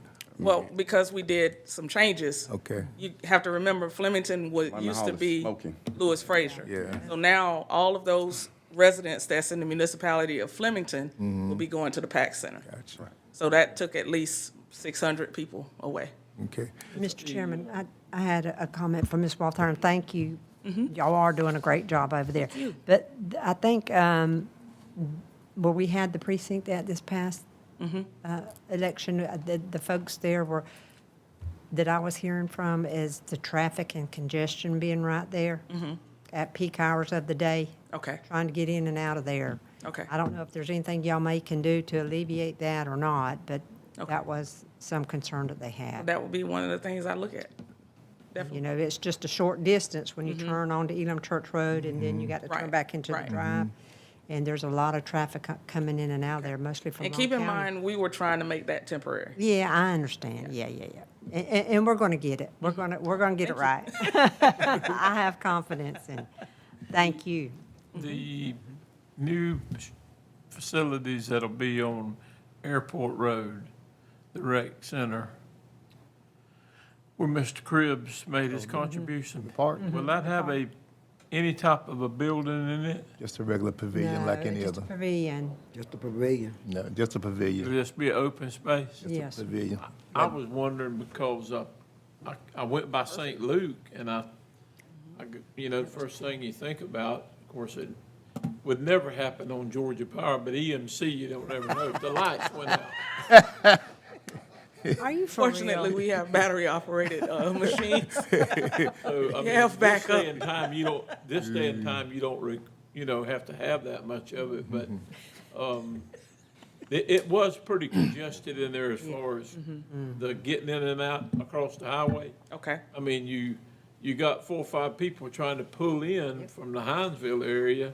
You've got cars coming from the Ludowici side, and then the other one's trying to put in there. It was a little bit, Okay. congested, but, like you said, we're trying to get by, and maybe we can make something work. I don't know, We'll have a new building before. but there was I didn't mean nothing by that, Mr. Thrift. I heard about the electricity part, Commissioner Thirty got Slipped out. That was the whole county. All right. Thank you, Ms. Walthall. Thank you all. I Thank you, appreciate lady. it. Appreciate you. Listen, and shout out to, I hate to call names, but Shannon did a marvelous job. Great, great. To get everything ready. I got to see Considering- more of what all he does. Man. Well, what's funny is he received a text message today that the 2 liftgate trucks that we asked for this election, they were already in the parking lot. So he must have talked to somebody that was, I think he said he talked to the CEO. Yeah. So we can make sure. Yeah. If in the future, if y'all feel the need for us to have any box trucks, let them go ahead and work that out. Gary worked that out, didn't you? I got it, yeah. I carried him over there. Liftgates. He did a lot of last minute stuff to make it work. We appreciate that. Thank you so much. Appreciate y'all. Thank y'all. Thank you. All right. Let's talk county-wise. We're not gonna Polycart. recognize Mr. McIver here. He's leaving. He ain't gonna speak. and Mr. Stafford. Hey, sir. Oh, was that McKesson? That's McKesson. Yeah. Crystal. Who's that? In all the years, Oh, gosh, we're talking about trash. in all the years I've addressed commissions, I've actually never presented after somebody speaking about elections. And it actually got me thinking that I'm very comfortable in the recycling world with, our mottos, recycle off and recycle right. But boy, you get in big trouble, you change that, vote off and vote right. That's a tough one. Hadn't really had that before. So John Culbertson, MSW Consultants, pleasure to be back before you. I'm going to go right to my second slide. Let's see. Oh, gosh, do you only have a oh, gosh, we only must have sent you an Adobe file and not the slides. I'm so sorry about that. We'll have to. So, well, this will be a little bit out of the ordinary, but I'll direct your attention to the bottom slide.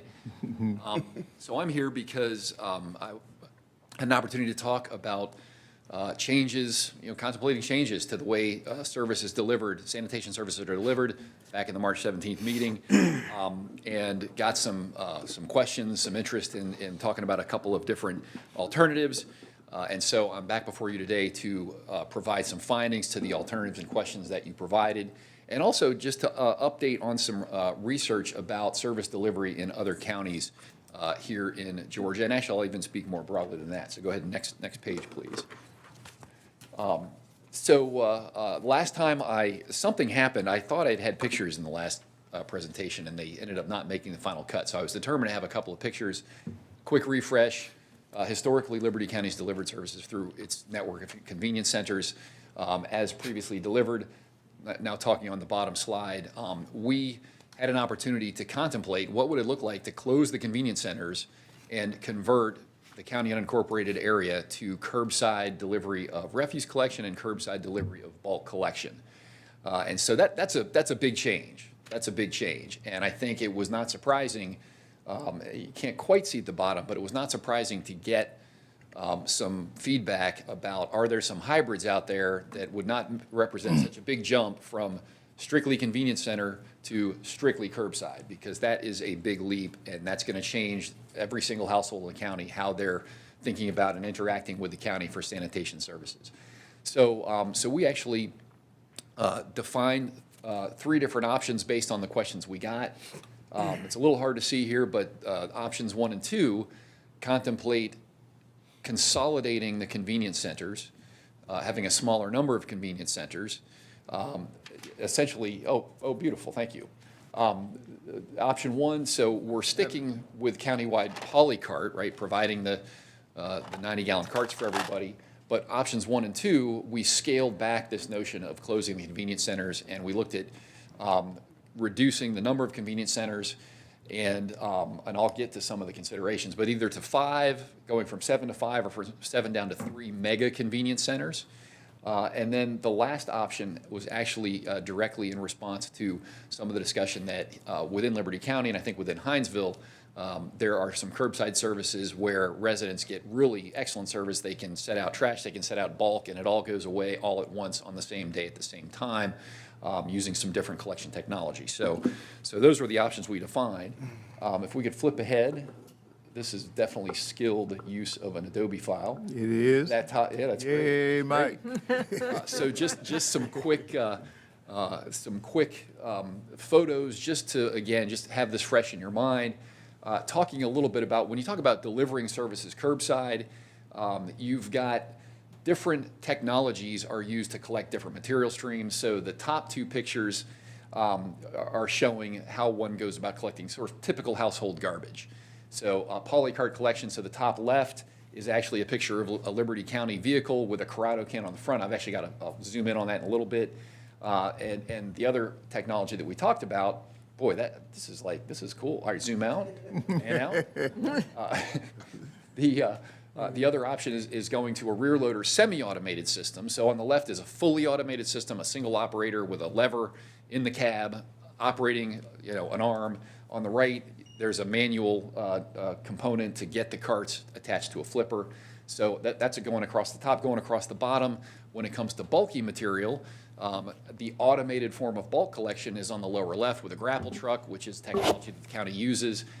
Interestingly, many communities, I think even in Hinesville, use the rear loader with manual loading of bulky items in a rear loader. So you actually see the same truck for regular household trash and for bulky trash. So next slide, please.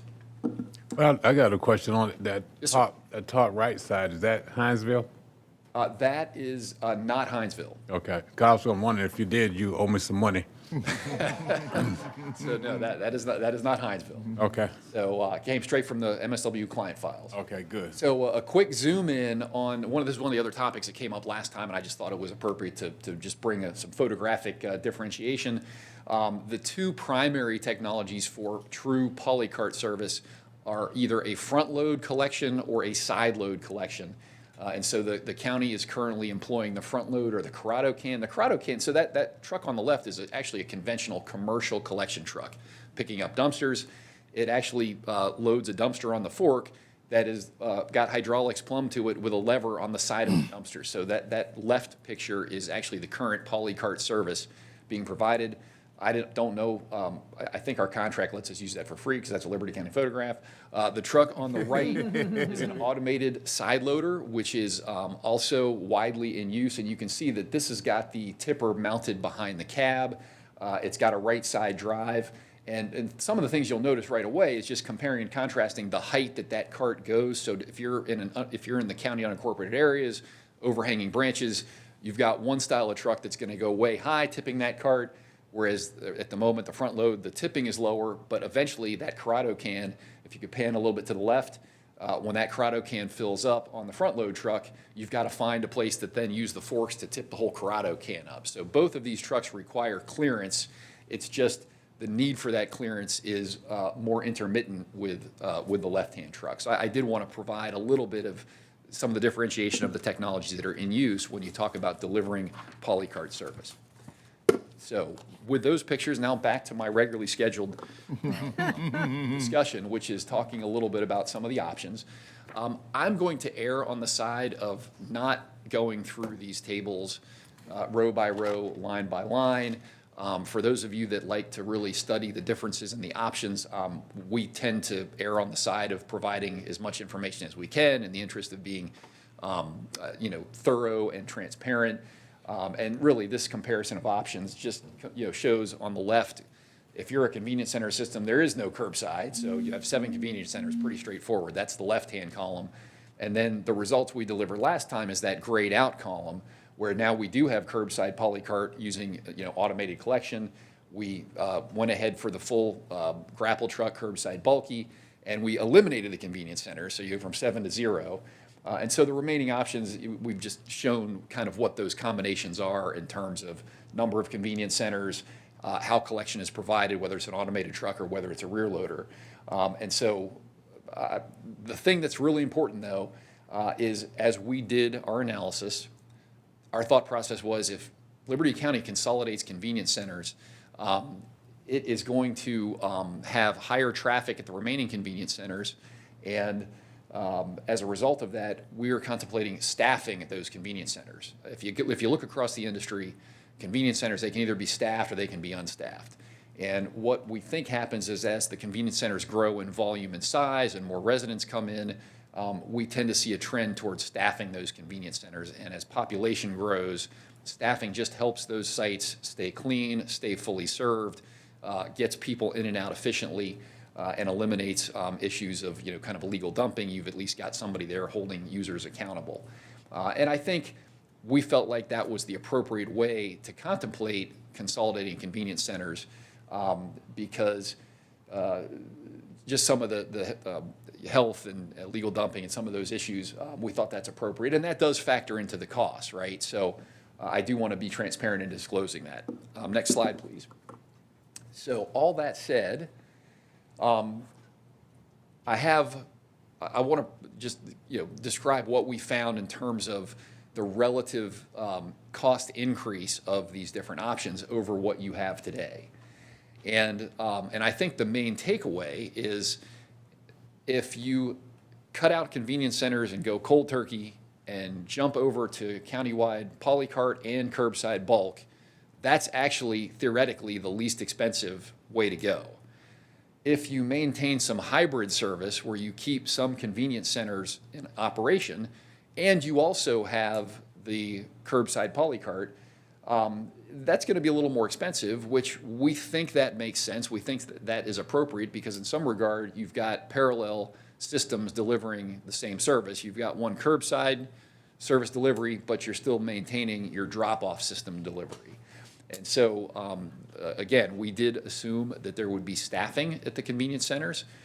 We also assumed that it would be necessary to completely remove and flatten out any convenience centers no longer in service, because if you leave those sites and those ramps, even if there are no containers, you know as well as I, you're going to be inviting illegal dumping on those sites. So there's really a process and possibly some enforcement and some site improvements or whatever the reverse of improvement is to go back to just a nature site or something like that.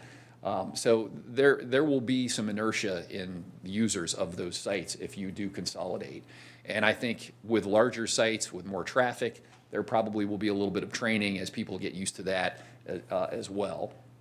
I do want to comment briefly on option 3, which involves, where we essentially went back to our collection modeling pro forma model and looked at what if we did run a semi-automated rear loader around and use manual collection and tip the polycarts with tippers on the back of that rear loader, but then have our manual collectors be able to load bulky items on the same way.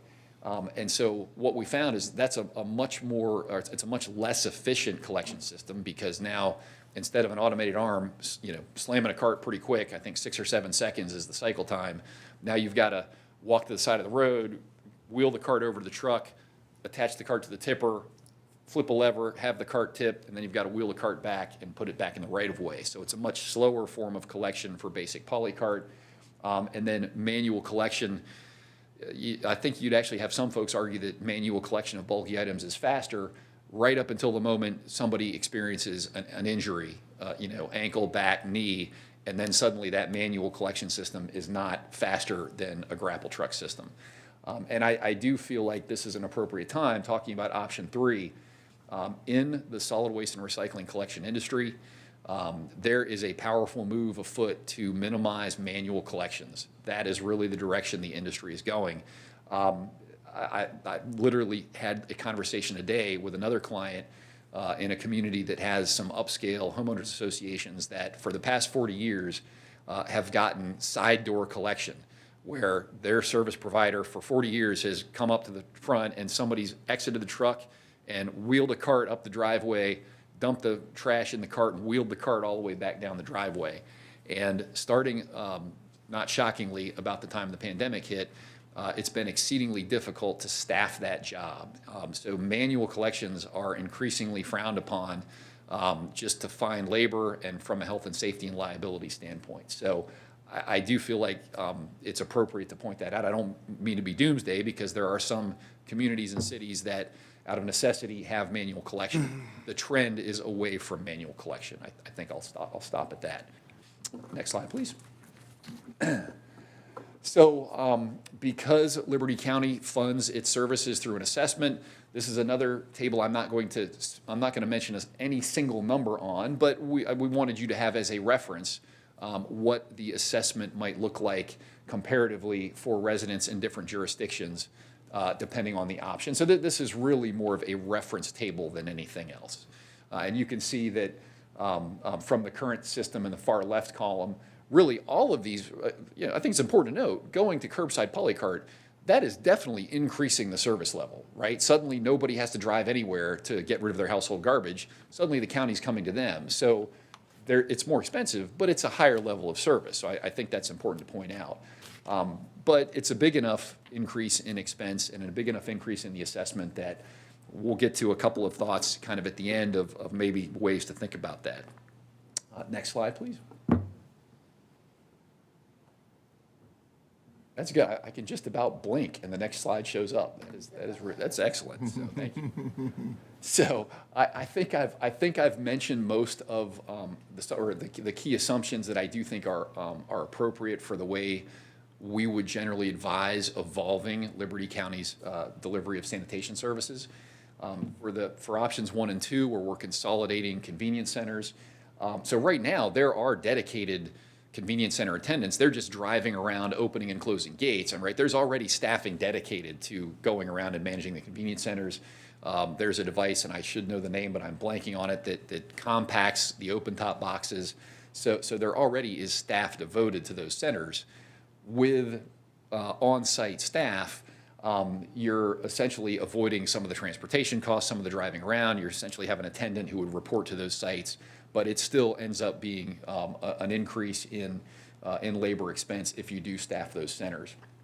And I think option 3 with the rear load service, the other consideration on that is rear load trucks are not currently in Liberty County sanitation fleet. Liberty County sanitation fleet right now consists of roll-off trucks, that front loader with the Corrado can, and so rear loaders would be moving to a new technology, which, from a mechanical truck maintenance standpoint, that's an issue, but even just the capital expense of purchasing new rear loaders, and not being able to use those rear loaders for example, the commercial collection service. So there's a fleet impact on option 3 that's a little bit of an intangible, in addition to being a higher cost impact because of the efficiency limitations. All right, next slide, please. So this is where I think I will actually talk about some of the specific lines on this table. So a lot of communities look around at what other folks are doing elsewhere, and as a consultant in the sanitation industry, we look around not only in regions where our clients are, but just around the country. We follow the trade publications. We try to pay attention to kind of what the trends are. So we took some time since the last commission meeting to go research other counties here in Georgia and in the region to learn about whether they're providing curbside collection, Polycart collection in their unincorporated area, and if they are, who is providing it? Is it being provided by public sector employees and public sector owned trucks, or is it being provided under contract?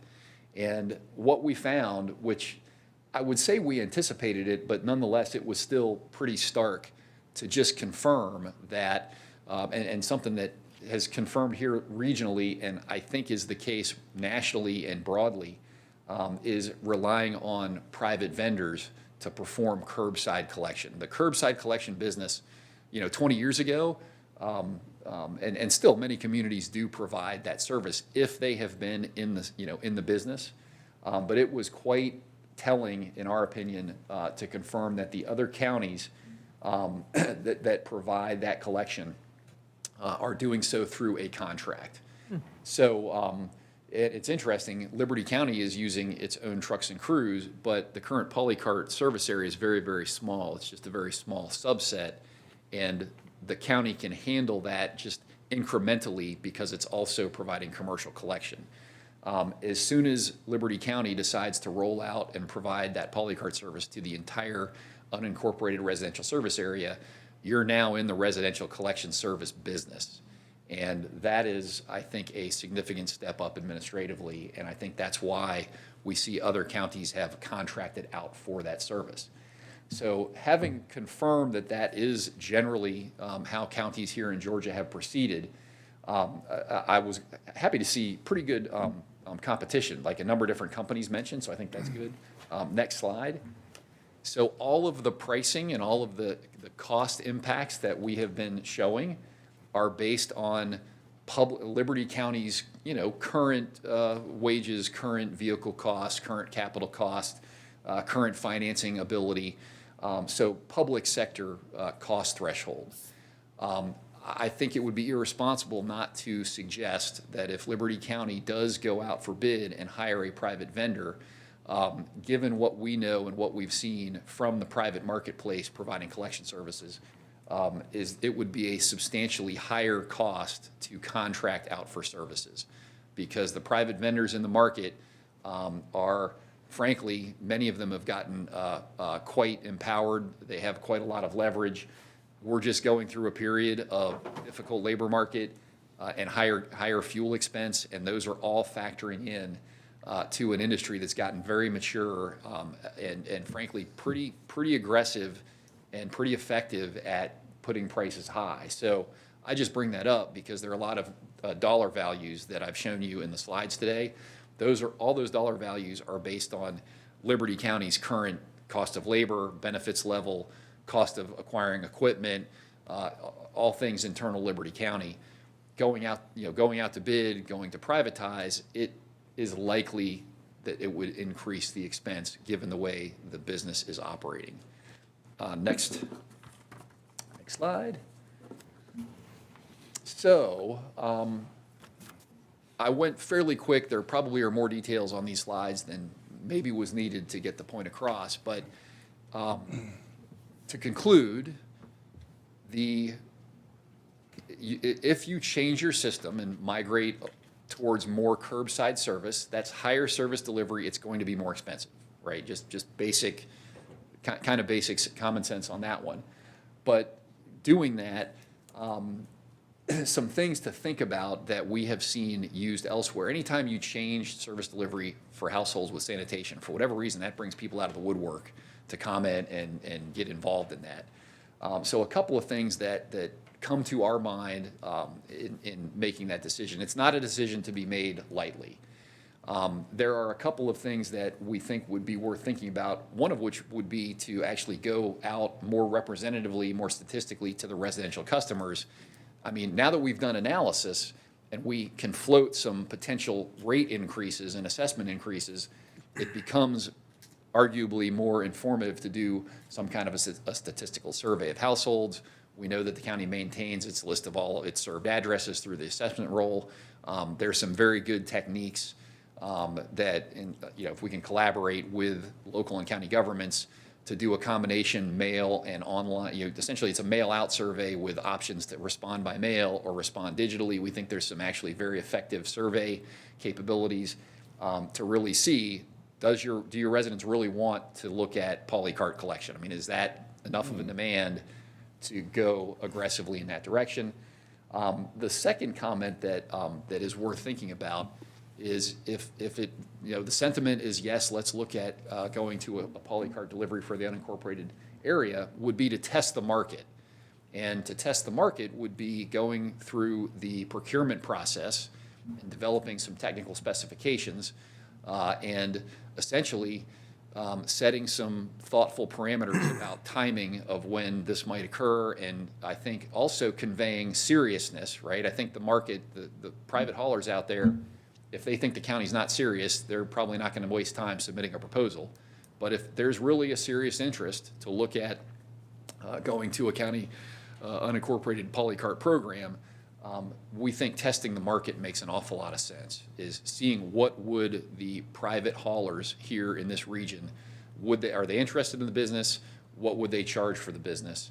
And using that as a part of the decision-making tool and decision-making process. In fact, we do a lot of technical specification development to help local and county governments get good, fair contracts with transparent pricing, where the service specifications are defined according to the industry standard, which I think is very important. And our sense, again, this is consultant perspective, trying to think through, how to take the next step.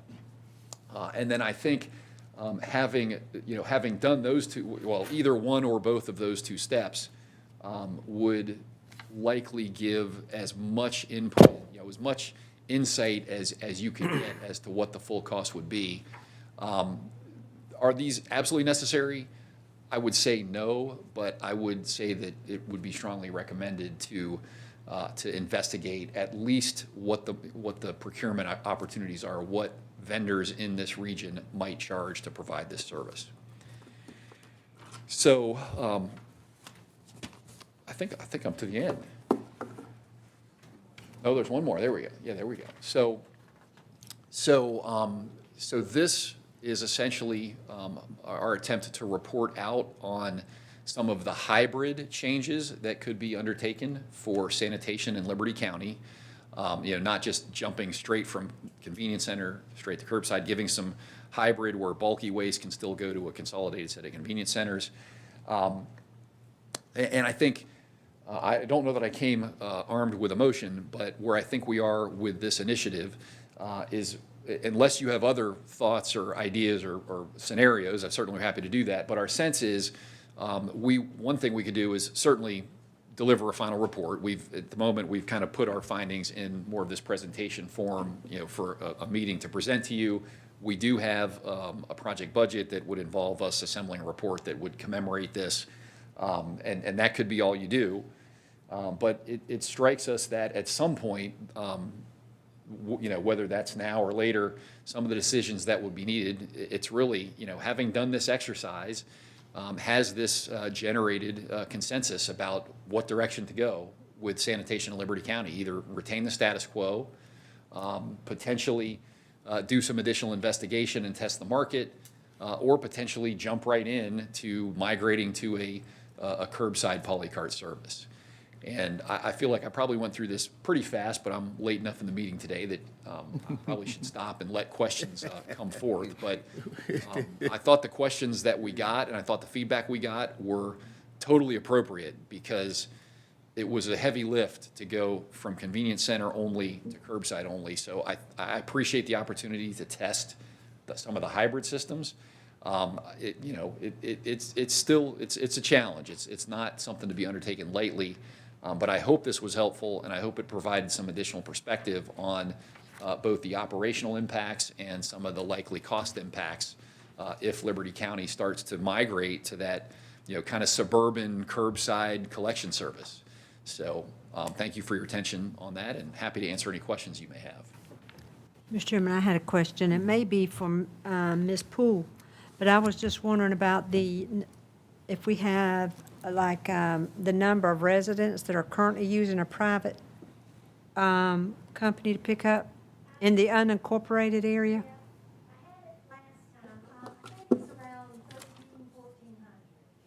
Out of? Okay, all right.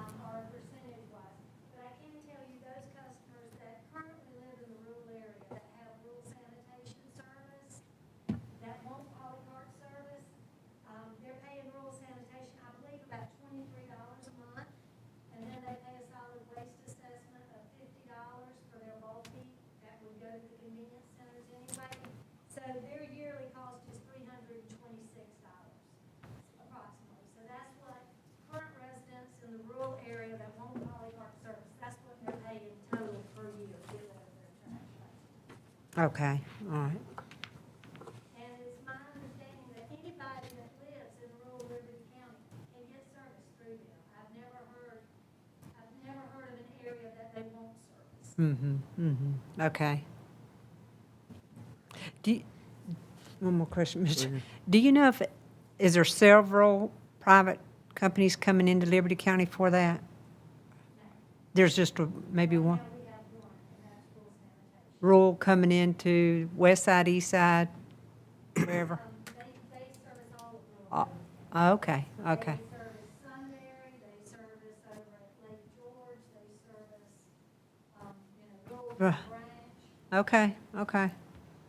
If I could just briefly touch on that, I think it is advantageous to have a local hauler already in place. That's typically a good starting point. But candidly, if the county were to go forward and investigate whether there are other haulers out there, we would generally advise to spread the word and see if it would be possible to attract competition, maybe from surrounding counties, to come in and compete with rural sanitation, who may not like that. But I think we are philosophically very supportive of as competitive a bid, as many proposers who are qualified as we can get. In fact, I would argue that's one of your best opportunities to get good pricing, is to have competition coming into the market. If you could just give me the number of 1,400 out of ever how many? And if you could email that to me? Because there seems to be a lot of Polycarts in the unincorporated area. But I can get it to Joey and okay. to everyone. Thank you. Ms. John, are we unique in having our own system and then having the outside companies provide services, or is it, you find that commonplace? And I think unless there is some state regulatory, some prohibition of that from a regulatory standpoint, I think it is expected that private sector folks will try to come in and provide, it's called subscription service. So typically, in more densely populated areas, oftentimes the local government, the county government, is essentially regulating or saying, hey, this is exclusive. But in areas where there is not governmentally exclusive collection, subscription service is very common, because there usually will always be a subset of customers that are willing to pay extra to have that service.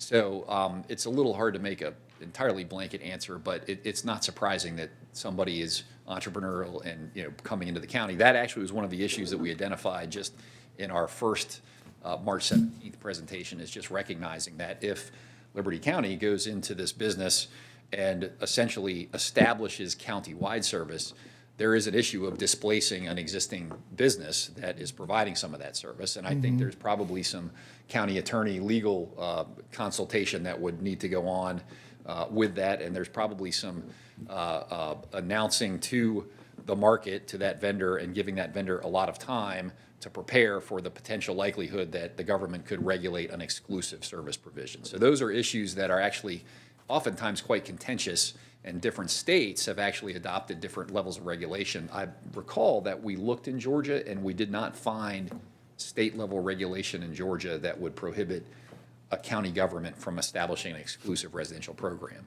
But nonetheless, there's a vendor that could be displaced for that. So just something to be kept aware of. when I look at the list of the counties you posted on here, and they use a variety of companies, so I'm thinking, so were they at one time, like Liberty, had their own inside and then decided to go just contract it out, or did Liberty get in on it early when they weren't doing it? That's why we have our own. They would, on these listed counties, most of them, general knowledge is that they started out small, they wanted to expand their Polycarts. And in a lot of ways, then abandoned everything they were doing. I see. Turned it all over. In fact, these were obvious that most of those counties that are offering the curbside, they handle it, they dispose of it, they don't have a transfer station, they're taking it straight to the landfill. I see. Whereas we have other components too to think about. We can obviously say that transfer station operation, a lot of those things could or could not go away. Do you stay in the commercial business when you do that, or do you open up a private enterprise to do commercial too? Because in those counties that do this, they're not running a commercial service, that's also In the hands of someone else. pick up the phone and find a private provider. Let them do it. Yeah, They've gotten totally out of business. But to this notion, I think it is important, though, to recognize having a transfer station and having an assessment revenue mechanism is actually a very solid business platform. And there are ways to procure exclusive collection that, for example, could, via a contract, compel your exclusive hauler to deliver all the residential waste to your transfer station and internalize that waste and those revenues. And so, frankly, it's using private sector best practices for the benefit of a public sector operation. So that goes back to, in testing the market, developing an RFP that is customized and appropriate and capitalizes on the leverage and the market position that Liberty County has would be very, very important. And in fact, good point. I mean, we do that. We allow some outside haulers to use the convenience center, and they pay a higher rate for use. So, yeah, Stewart used to be one of those. I would go on record that it is worth defending your facility infrastructure. That is long-term insurance against onerous disposal fees. If you have a transfer station, you're going to one landfill, they decide, oh, we're going to raise we're a private landfill, we're going to raise our tip fees $10 a ton. You can at least look elsewhere. You can play the market. So you're in a good position on disposal. So I think that's important to point out. This has really been a collection-focused issue. Jim, I have a question. Joey or either Kathy, in the county, excuse me, the county using the Corrado can, we pick up trash in, let's say, behind the Performing Arts Center and for the city of Flemington, I guess Baconfield. I'm just trying to think of some residential subdivisions or neighborhoods. The county does that. Yes, sir. And the county we provide the Polycart, do we? We do. Mm-hmm. And we're using Corrado can now. So like if someone that lives on, let's say, Elm Street out in behind in Baconfield, what if they had a sofa? How's that done, Mike? How it goes by and pick that up on the same day or at a later date or by request? He goes a different day. It's usually done on the Is it the same day? Pick up Polycart and bulk trash on Thursdays. Okay. Because the city of Flemington number is growing, some days we are having to wait and pick up the bulk waste in Riceboro on Friday mornings. Okay. It just depends on how much we have to do in Flemington. Okay, so but the Corrado can would dump the Polycarts and any bulk trash stuff that's not in the Polycart. Mike would do that. And what about appliances? I mean, does he pick up anything, in and everything? Or leaves everything? Okay, but it may not be necessarily on the same day. Well, we make one trip with the bulk trash. Okay. And we do Flemington always on Thursdays, and most days we try to get Riceboro. But Okay. because Flemington's new subdivisions are growing so fast, we're finding the need to do Riceboro sometimes. So Mike goes by and picks up whatever it is bulk. right, so yeah, okay, that was my question. So the Corrado can for the Polycarts, which is most of the household, and then anything else that they may have, Mike could get that with the knuckle boom, the clam truck. Okay.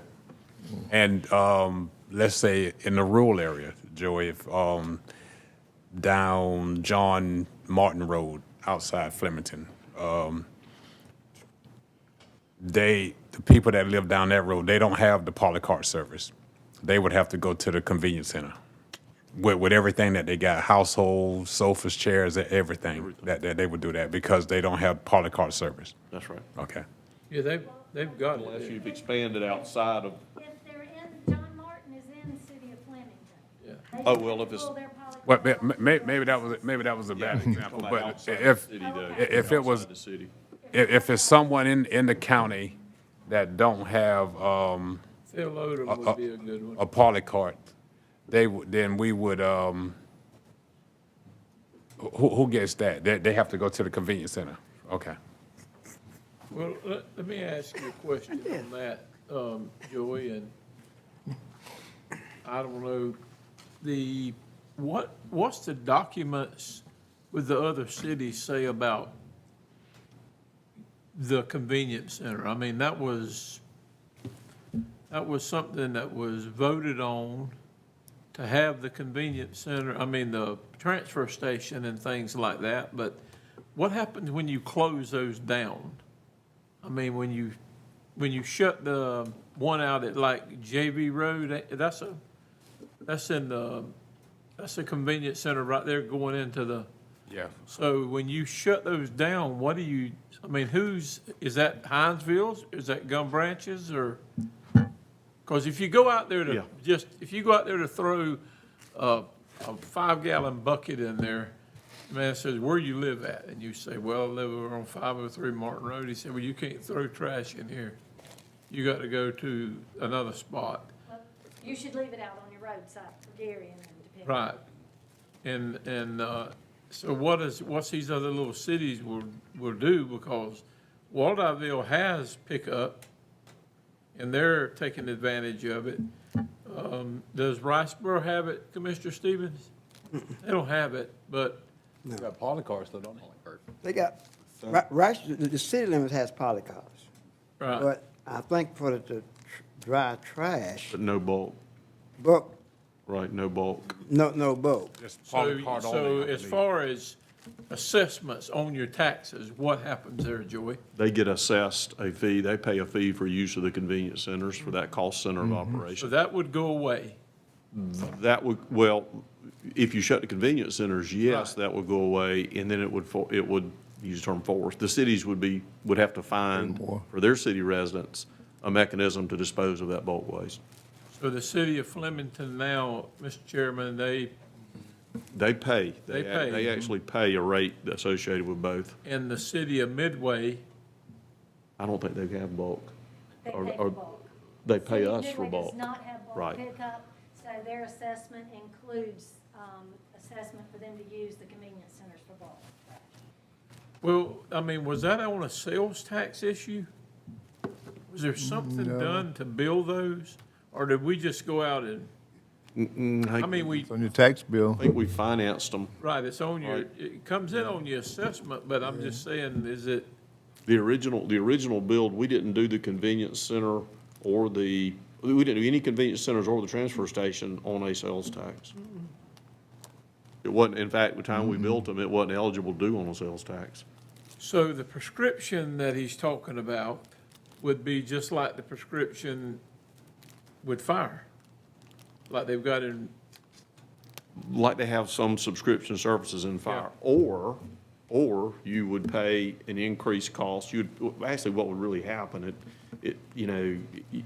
I don't think you'd want to offer a subscription service. I mean, it'd be hard to figure what your costs were going to be, how many people that year you'd actually serve Right. for the subscription and all those things. You would simply want to increase your solid waste fee, and it would be, hey, like City of Hinesville, here is your fee for collection and disposal, and that's what it's going to be. Now, if you want to go some mechanism, do something else, that's up to you, but you are going to have that service that's, that's available. well, I I'm mean, not that's, advocating that's, that.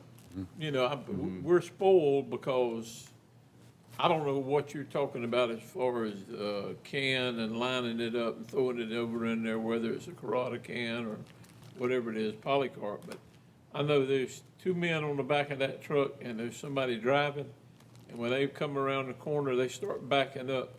And from one end of the street to the other with 20 residents, they're in and out of there in less than 15 minutes. So, I mean, that's what I'd like to see. If everybody could do that, I just don't know that we can accomplish that goal because you're gonna have to have a spotter behind you.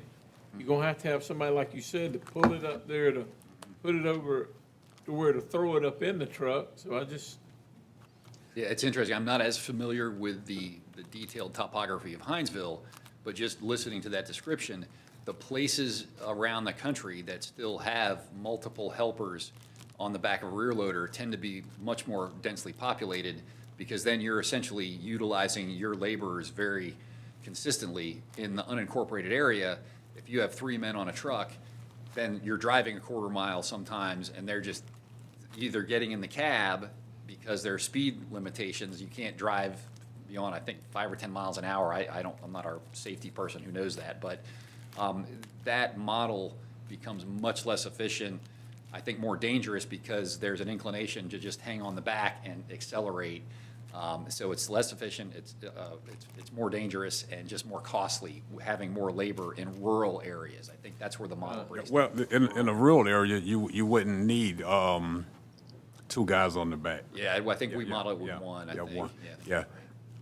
yeah. I was unsure, Joey, about how that, But Joey, we're looking at our existing customers, which would be subdivisions like the city of Flemington that we currently serve, and the unincorporated area of the county that use our convenience center. That's who we would collect trash for. All of that are incorporated. Well, it would, all unincorporated is what I all of think. the incorporated, some of them already getting it from rural sanitation. They do, I understand. So what, I mean, we I mean, but I mean, They would have a choice. I know outside the city, off of Reuben Wells and Live Oak Church Road, I mean, there are Polycarts out there that we don't pick up. They use rules. We being the city and the county, so that's another. They would have a and choice. That's unincorporated. We don't, Right. we're not doing it. No. But we give them a choice. They could have a choice. I just say we keep it like it is. I mean, we're already investing, what is that? What, 750,000 in Gun Branch? For a quick convenience center? At the convenience center, yes. Right. But so- this, we would still, depending on what model you use, whether we would, I understand, but I mean, yeah. if there's other options for them, and I mean, with all due respect, who's saying that Flemington won't just use that model and use someone else one day? That's true. I think we'd like a chance as staff too to sit down. I know Clinton and Johnny couldn't be with us tonight, and John did a great job going through everything with the staff. We'd like a chance, I think, to decipher just some of it and come back right. maybe with some thoughts for you and recommendations. I appreciate it. At least at this time, that'd be good. Yeah, because we're deep in trash right now. 'Cause I promise you, there's talking trash. We're talking with a lot of trash right now. there's somebody out there who would use the service if the county provided it, who's not using one of these other companies. So it's kind of like fire service. We'll make sure everybody has the option, at least opportunity. And it could be a matter of communication that there are other options available. Yeah, true. Too. So, but I think if made a note, if it's okay, we'll do a little review and be able to come back. I do like the idea, though, you talked about leaving some of the convenience centers Oh, open. yeah, we need Instead to. of having, Oh, I know one that has to stay open. The one in Gun Branch. Gun Branch. It's $1 million we're dropping right now. So, but I mean, if you don't have 10, then you wind up having 10,000, because every dirt road's gonna wind up with trash on the side of it, so. Oh, yeah. Oh, it's I a enjoyed your growing trash pain, talk, but though. thank you all for really good questions. Thank you, sir. appreciate it. All right, thank you. Sure. All right, ambulance proposal? Mayor, members of the commission, Can I do this? Joey, when do you think you guys will, I don't want this to get cold. When will y'all come back to us with? I would think within 30 days. Okay, all right. Thank you, Ms. Cathy. All right, okay. All right. I'm sorry, sir. okay? We advertise RFP on the county's website and Department of Administrative Services. We also receive inquiries from about 10 vendors requesting information. We received 2 proposals on Thursday, June the 2nd, from Custom Truck and Body Works and Road Rescue Safe Industries. The evaluation team reviewed both proposals, and we'd like to recommend that the ambulance be awarded to Custom Truck and Body Works of Woodbury, Georgia, for a Dodge chassis in the amount of $276,718. And this project will be funded from proceeds from SPLOST 6. When I came to this body back in last year, we awarded a Ford in the amount of $198,000. So you can see how much it has gone up since. This is for one? This is just for one ambulance, sir. Yes, sir. Availability? On the back sheet, it shows for road rescue and safe. I didn't flip it up, I'm sorry. It will be 790 days to 820 days. Now, on the custom, it says 120 to 150 days. That's from the time of the chassis. He did say, talking to Jimmy, he did say that Dodge, and that was the issue last year, remember we had to go with a Ford chassis, that Dodge has opened the portal back up so that we can, he can put in a bid But that's from the receipt of the chassis. That's basically it's 6 months from the date of receiving the chassis. I missed the Okay. first part of it, Joseph. Is this a Georgia dealer? Custom body, yes, sir. on your- It's over near Columbus. Mr. Mosley, Mr. Yes, sir. Chairman, let's say I was just looking at the days that 800 days, now that's way over 2 years. That, and we didn't go with, that's not the recommendation that we go with them, but, I mean, the price is $20,000 cheaper. But, if we went with them, would they lock that price in? That's a good question, sir, because. Well, and I'm saying, I mean, you know, They would have to. Everything's going up. I mean, you know, 2 years from now, that 250 is gonna be 350, 350 probably. They would have to honor the price. They would, okay. No, that's a long time. Yes. That's a long 2 years time. And their claim was they could not quote a Dodge chassis. Yeah, yeah. Quoted a Ford, so. Well, yeah, well, I would hope that Ford couldn't quote a Dodge chassis. Well, the company, they said they couldn't get into Dodge portal like Custom Body Works, Custom Truck and Body Okay, Works. okay. Okay, thank you. And this would be paid for out of SPOS? Yes, sir, ma'am. Yeah. For a side note, Mr. Brown had placed funds in the SPOS 7 for future ambulances, but Right. this will not, based on this price, this will decrease our ability to get more units, so. I was Believe wondering we- about that. I Kinda- saw kinda that disappointing. increase, and I looked at it. Yeah, our units have been, you might have said this, I apologize to step out, but our units have been coming in under $200,000. Yes. Yeah. Right. Around 180. And so now we're seeing the market, and I don't think they're gonna get any less. So the amount that is actually in the Splash 7 that you'll talk about at your next meeting, it will be 200,000. So unless you change that amount, you know, it's gonna it'll You won't pay for make it. up some difference. Is there But it's also off of the percentages, right?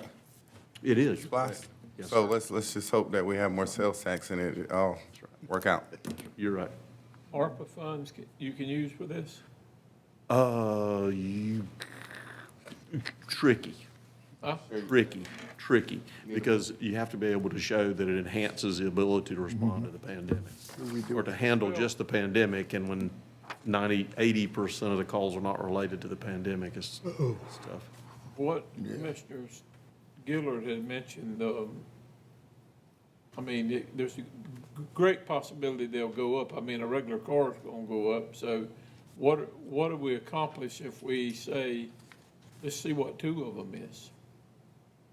I I think. mean, do we last- get a better price? Well, so last time we quoted 2 at a time, we got a small margin. But I mean, it was, from what I remember, it was $10,000 or $15,000 ordering 2 at a time, which was a different environment. We can certainly, I mean, I think we can ask. Well, I mean, I'm just asking. I don't know if the rest of the folks think I mean, because in 180 days, you're looking at how many miles, an average of Oh, yeah.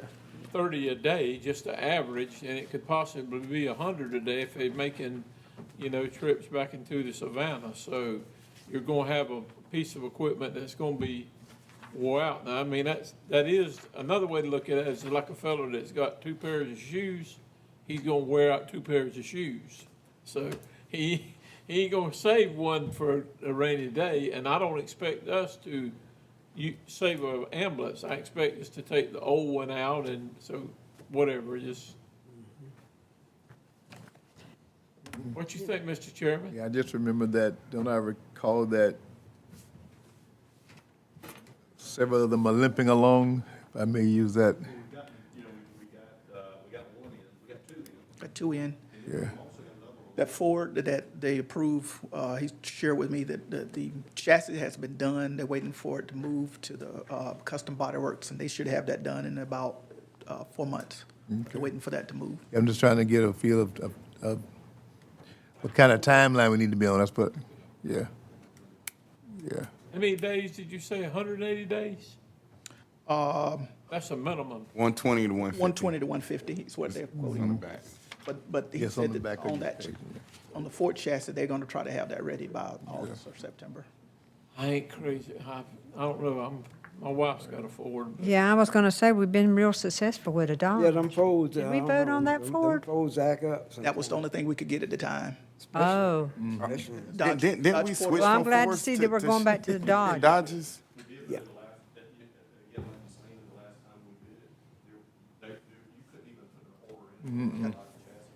Oh, for that one. Right, so Dodge Porter was closed. Okay. All right. We might, Freightliner Mr. or- Chairman, I would make a motion that we would move forward with the recommendation from the committee to purchase the Dodge from Custom Truck and Body Works, $276,718. Second, Mr. Chair. Thank you, sir. Motion and second. We approve the bid as presented by Mr. Mosley and the team. With all the discussion that's been done, any further discussion? All in favor, show of hand, please. Thank you. Moving right along. Amen. Sure. Agreement for managed EMS services. Really just like last year's contract, that the county hospital adopted together, talks about county operation of EMS, so we can kind of, it was contemplated at the time we did the last agreement, that we might be able to also be able to do the license. Mm-hmm. But by law, that's not as easily done as thought. So one of the things we try to next year that we require from legislation. Right now, the recommendation is to go ahead and do a contract first. With the hospital, us together divide the EMS service.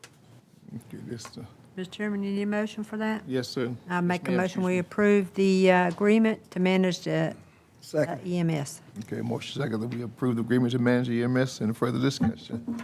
All in favor, show of hands, please. Renewing that agreement. All right, yeah. Application for ARPA educational assistance. Some people are waiting on this. So.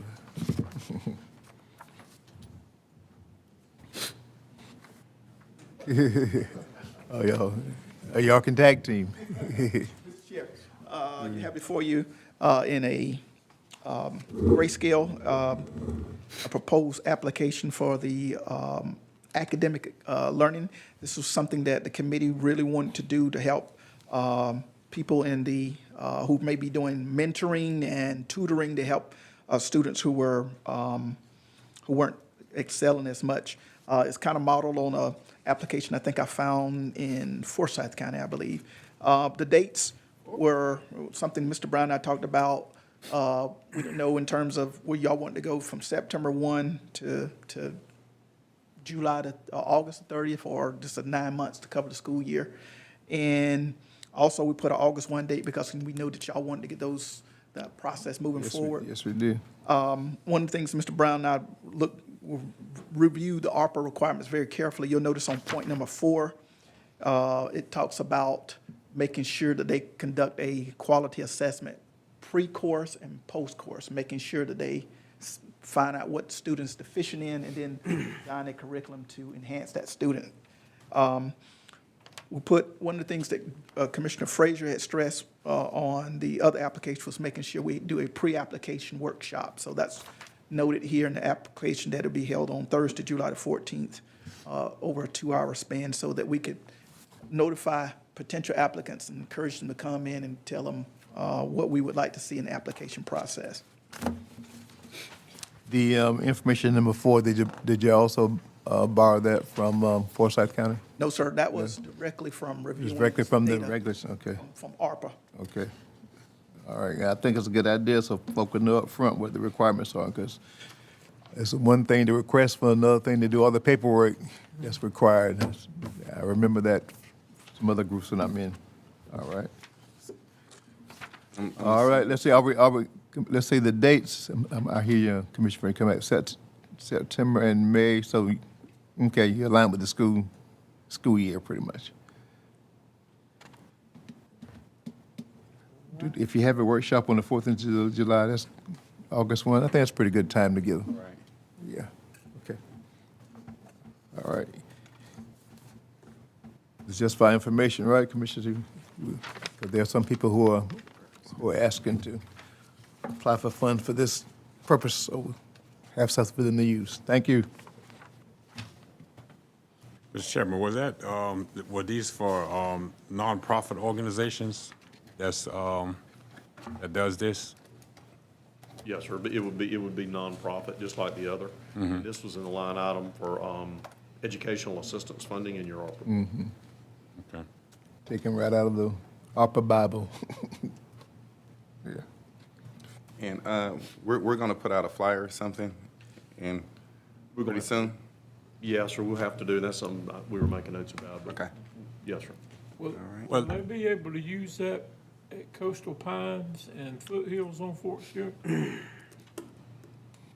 know, those are continuing ed I type don't things. I don't know exactly about it. Something I don't have a good feel for, because they really work with the tech system. They're connected into Yeah, a state or. like a Savannah Tech kind of thing, so.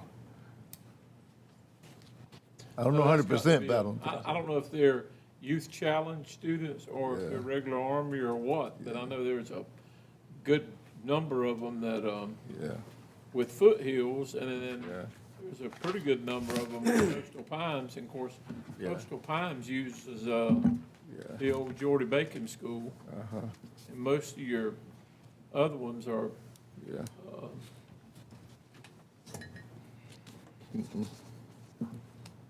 Yeah, I don't think so, but we'll check into it. what do we need to do, vote on it? We don't, we just, No. I mean, Okay. if it's okay, we'll move forward. Okay, any announcements before we go into executive session? No, sir, no announcement. Any announcements from the commissioner before we go into executive session? No, okay, Chair, entertain a motion to go out of regular session into executive session to discuss land acquisition. So moved, Mr. Chair. Second? All in Second. favor? Show of hands. We're now into executive session to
Chair entertain a motion to come out of executive session. So move. Second. Second. All in favor? All right, we're left to report. Chair entertain a motion to adjourn. Mr. Chair. Second. Second, all in favor? All right. I'm going to buy there. No, they are.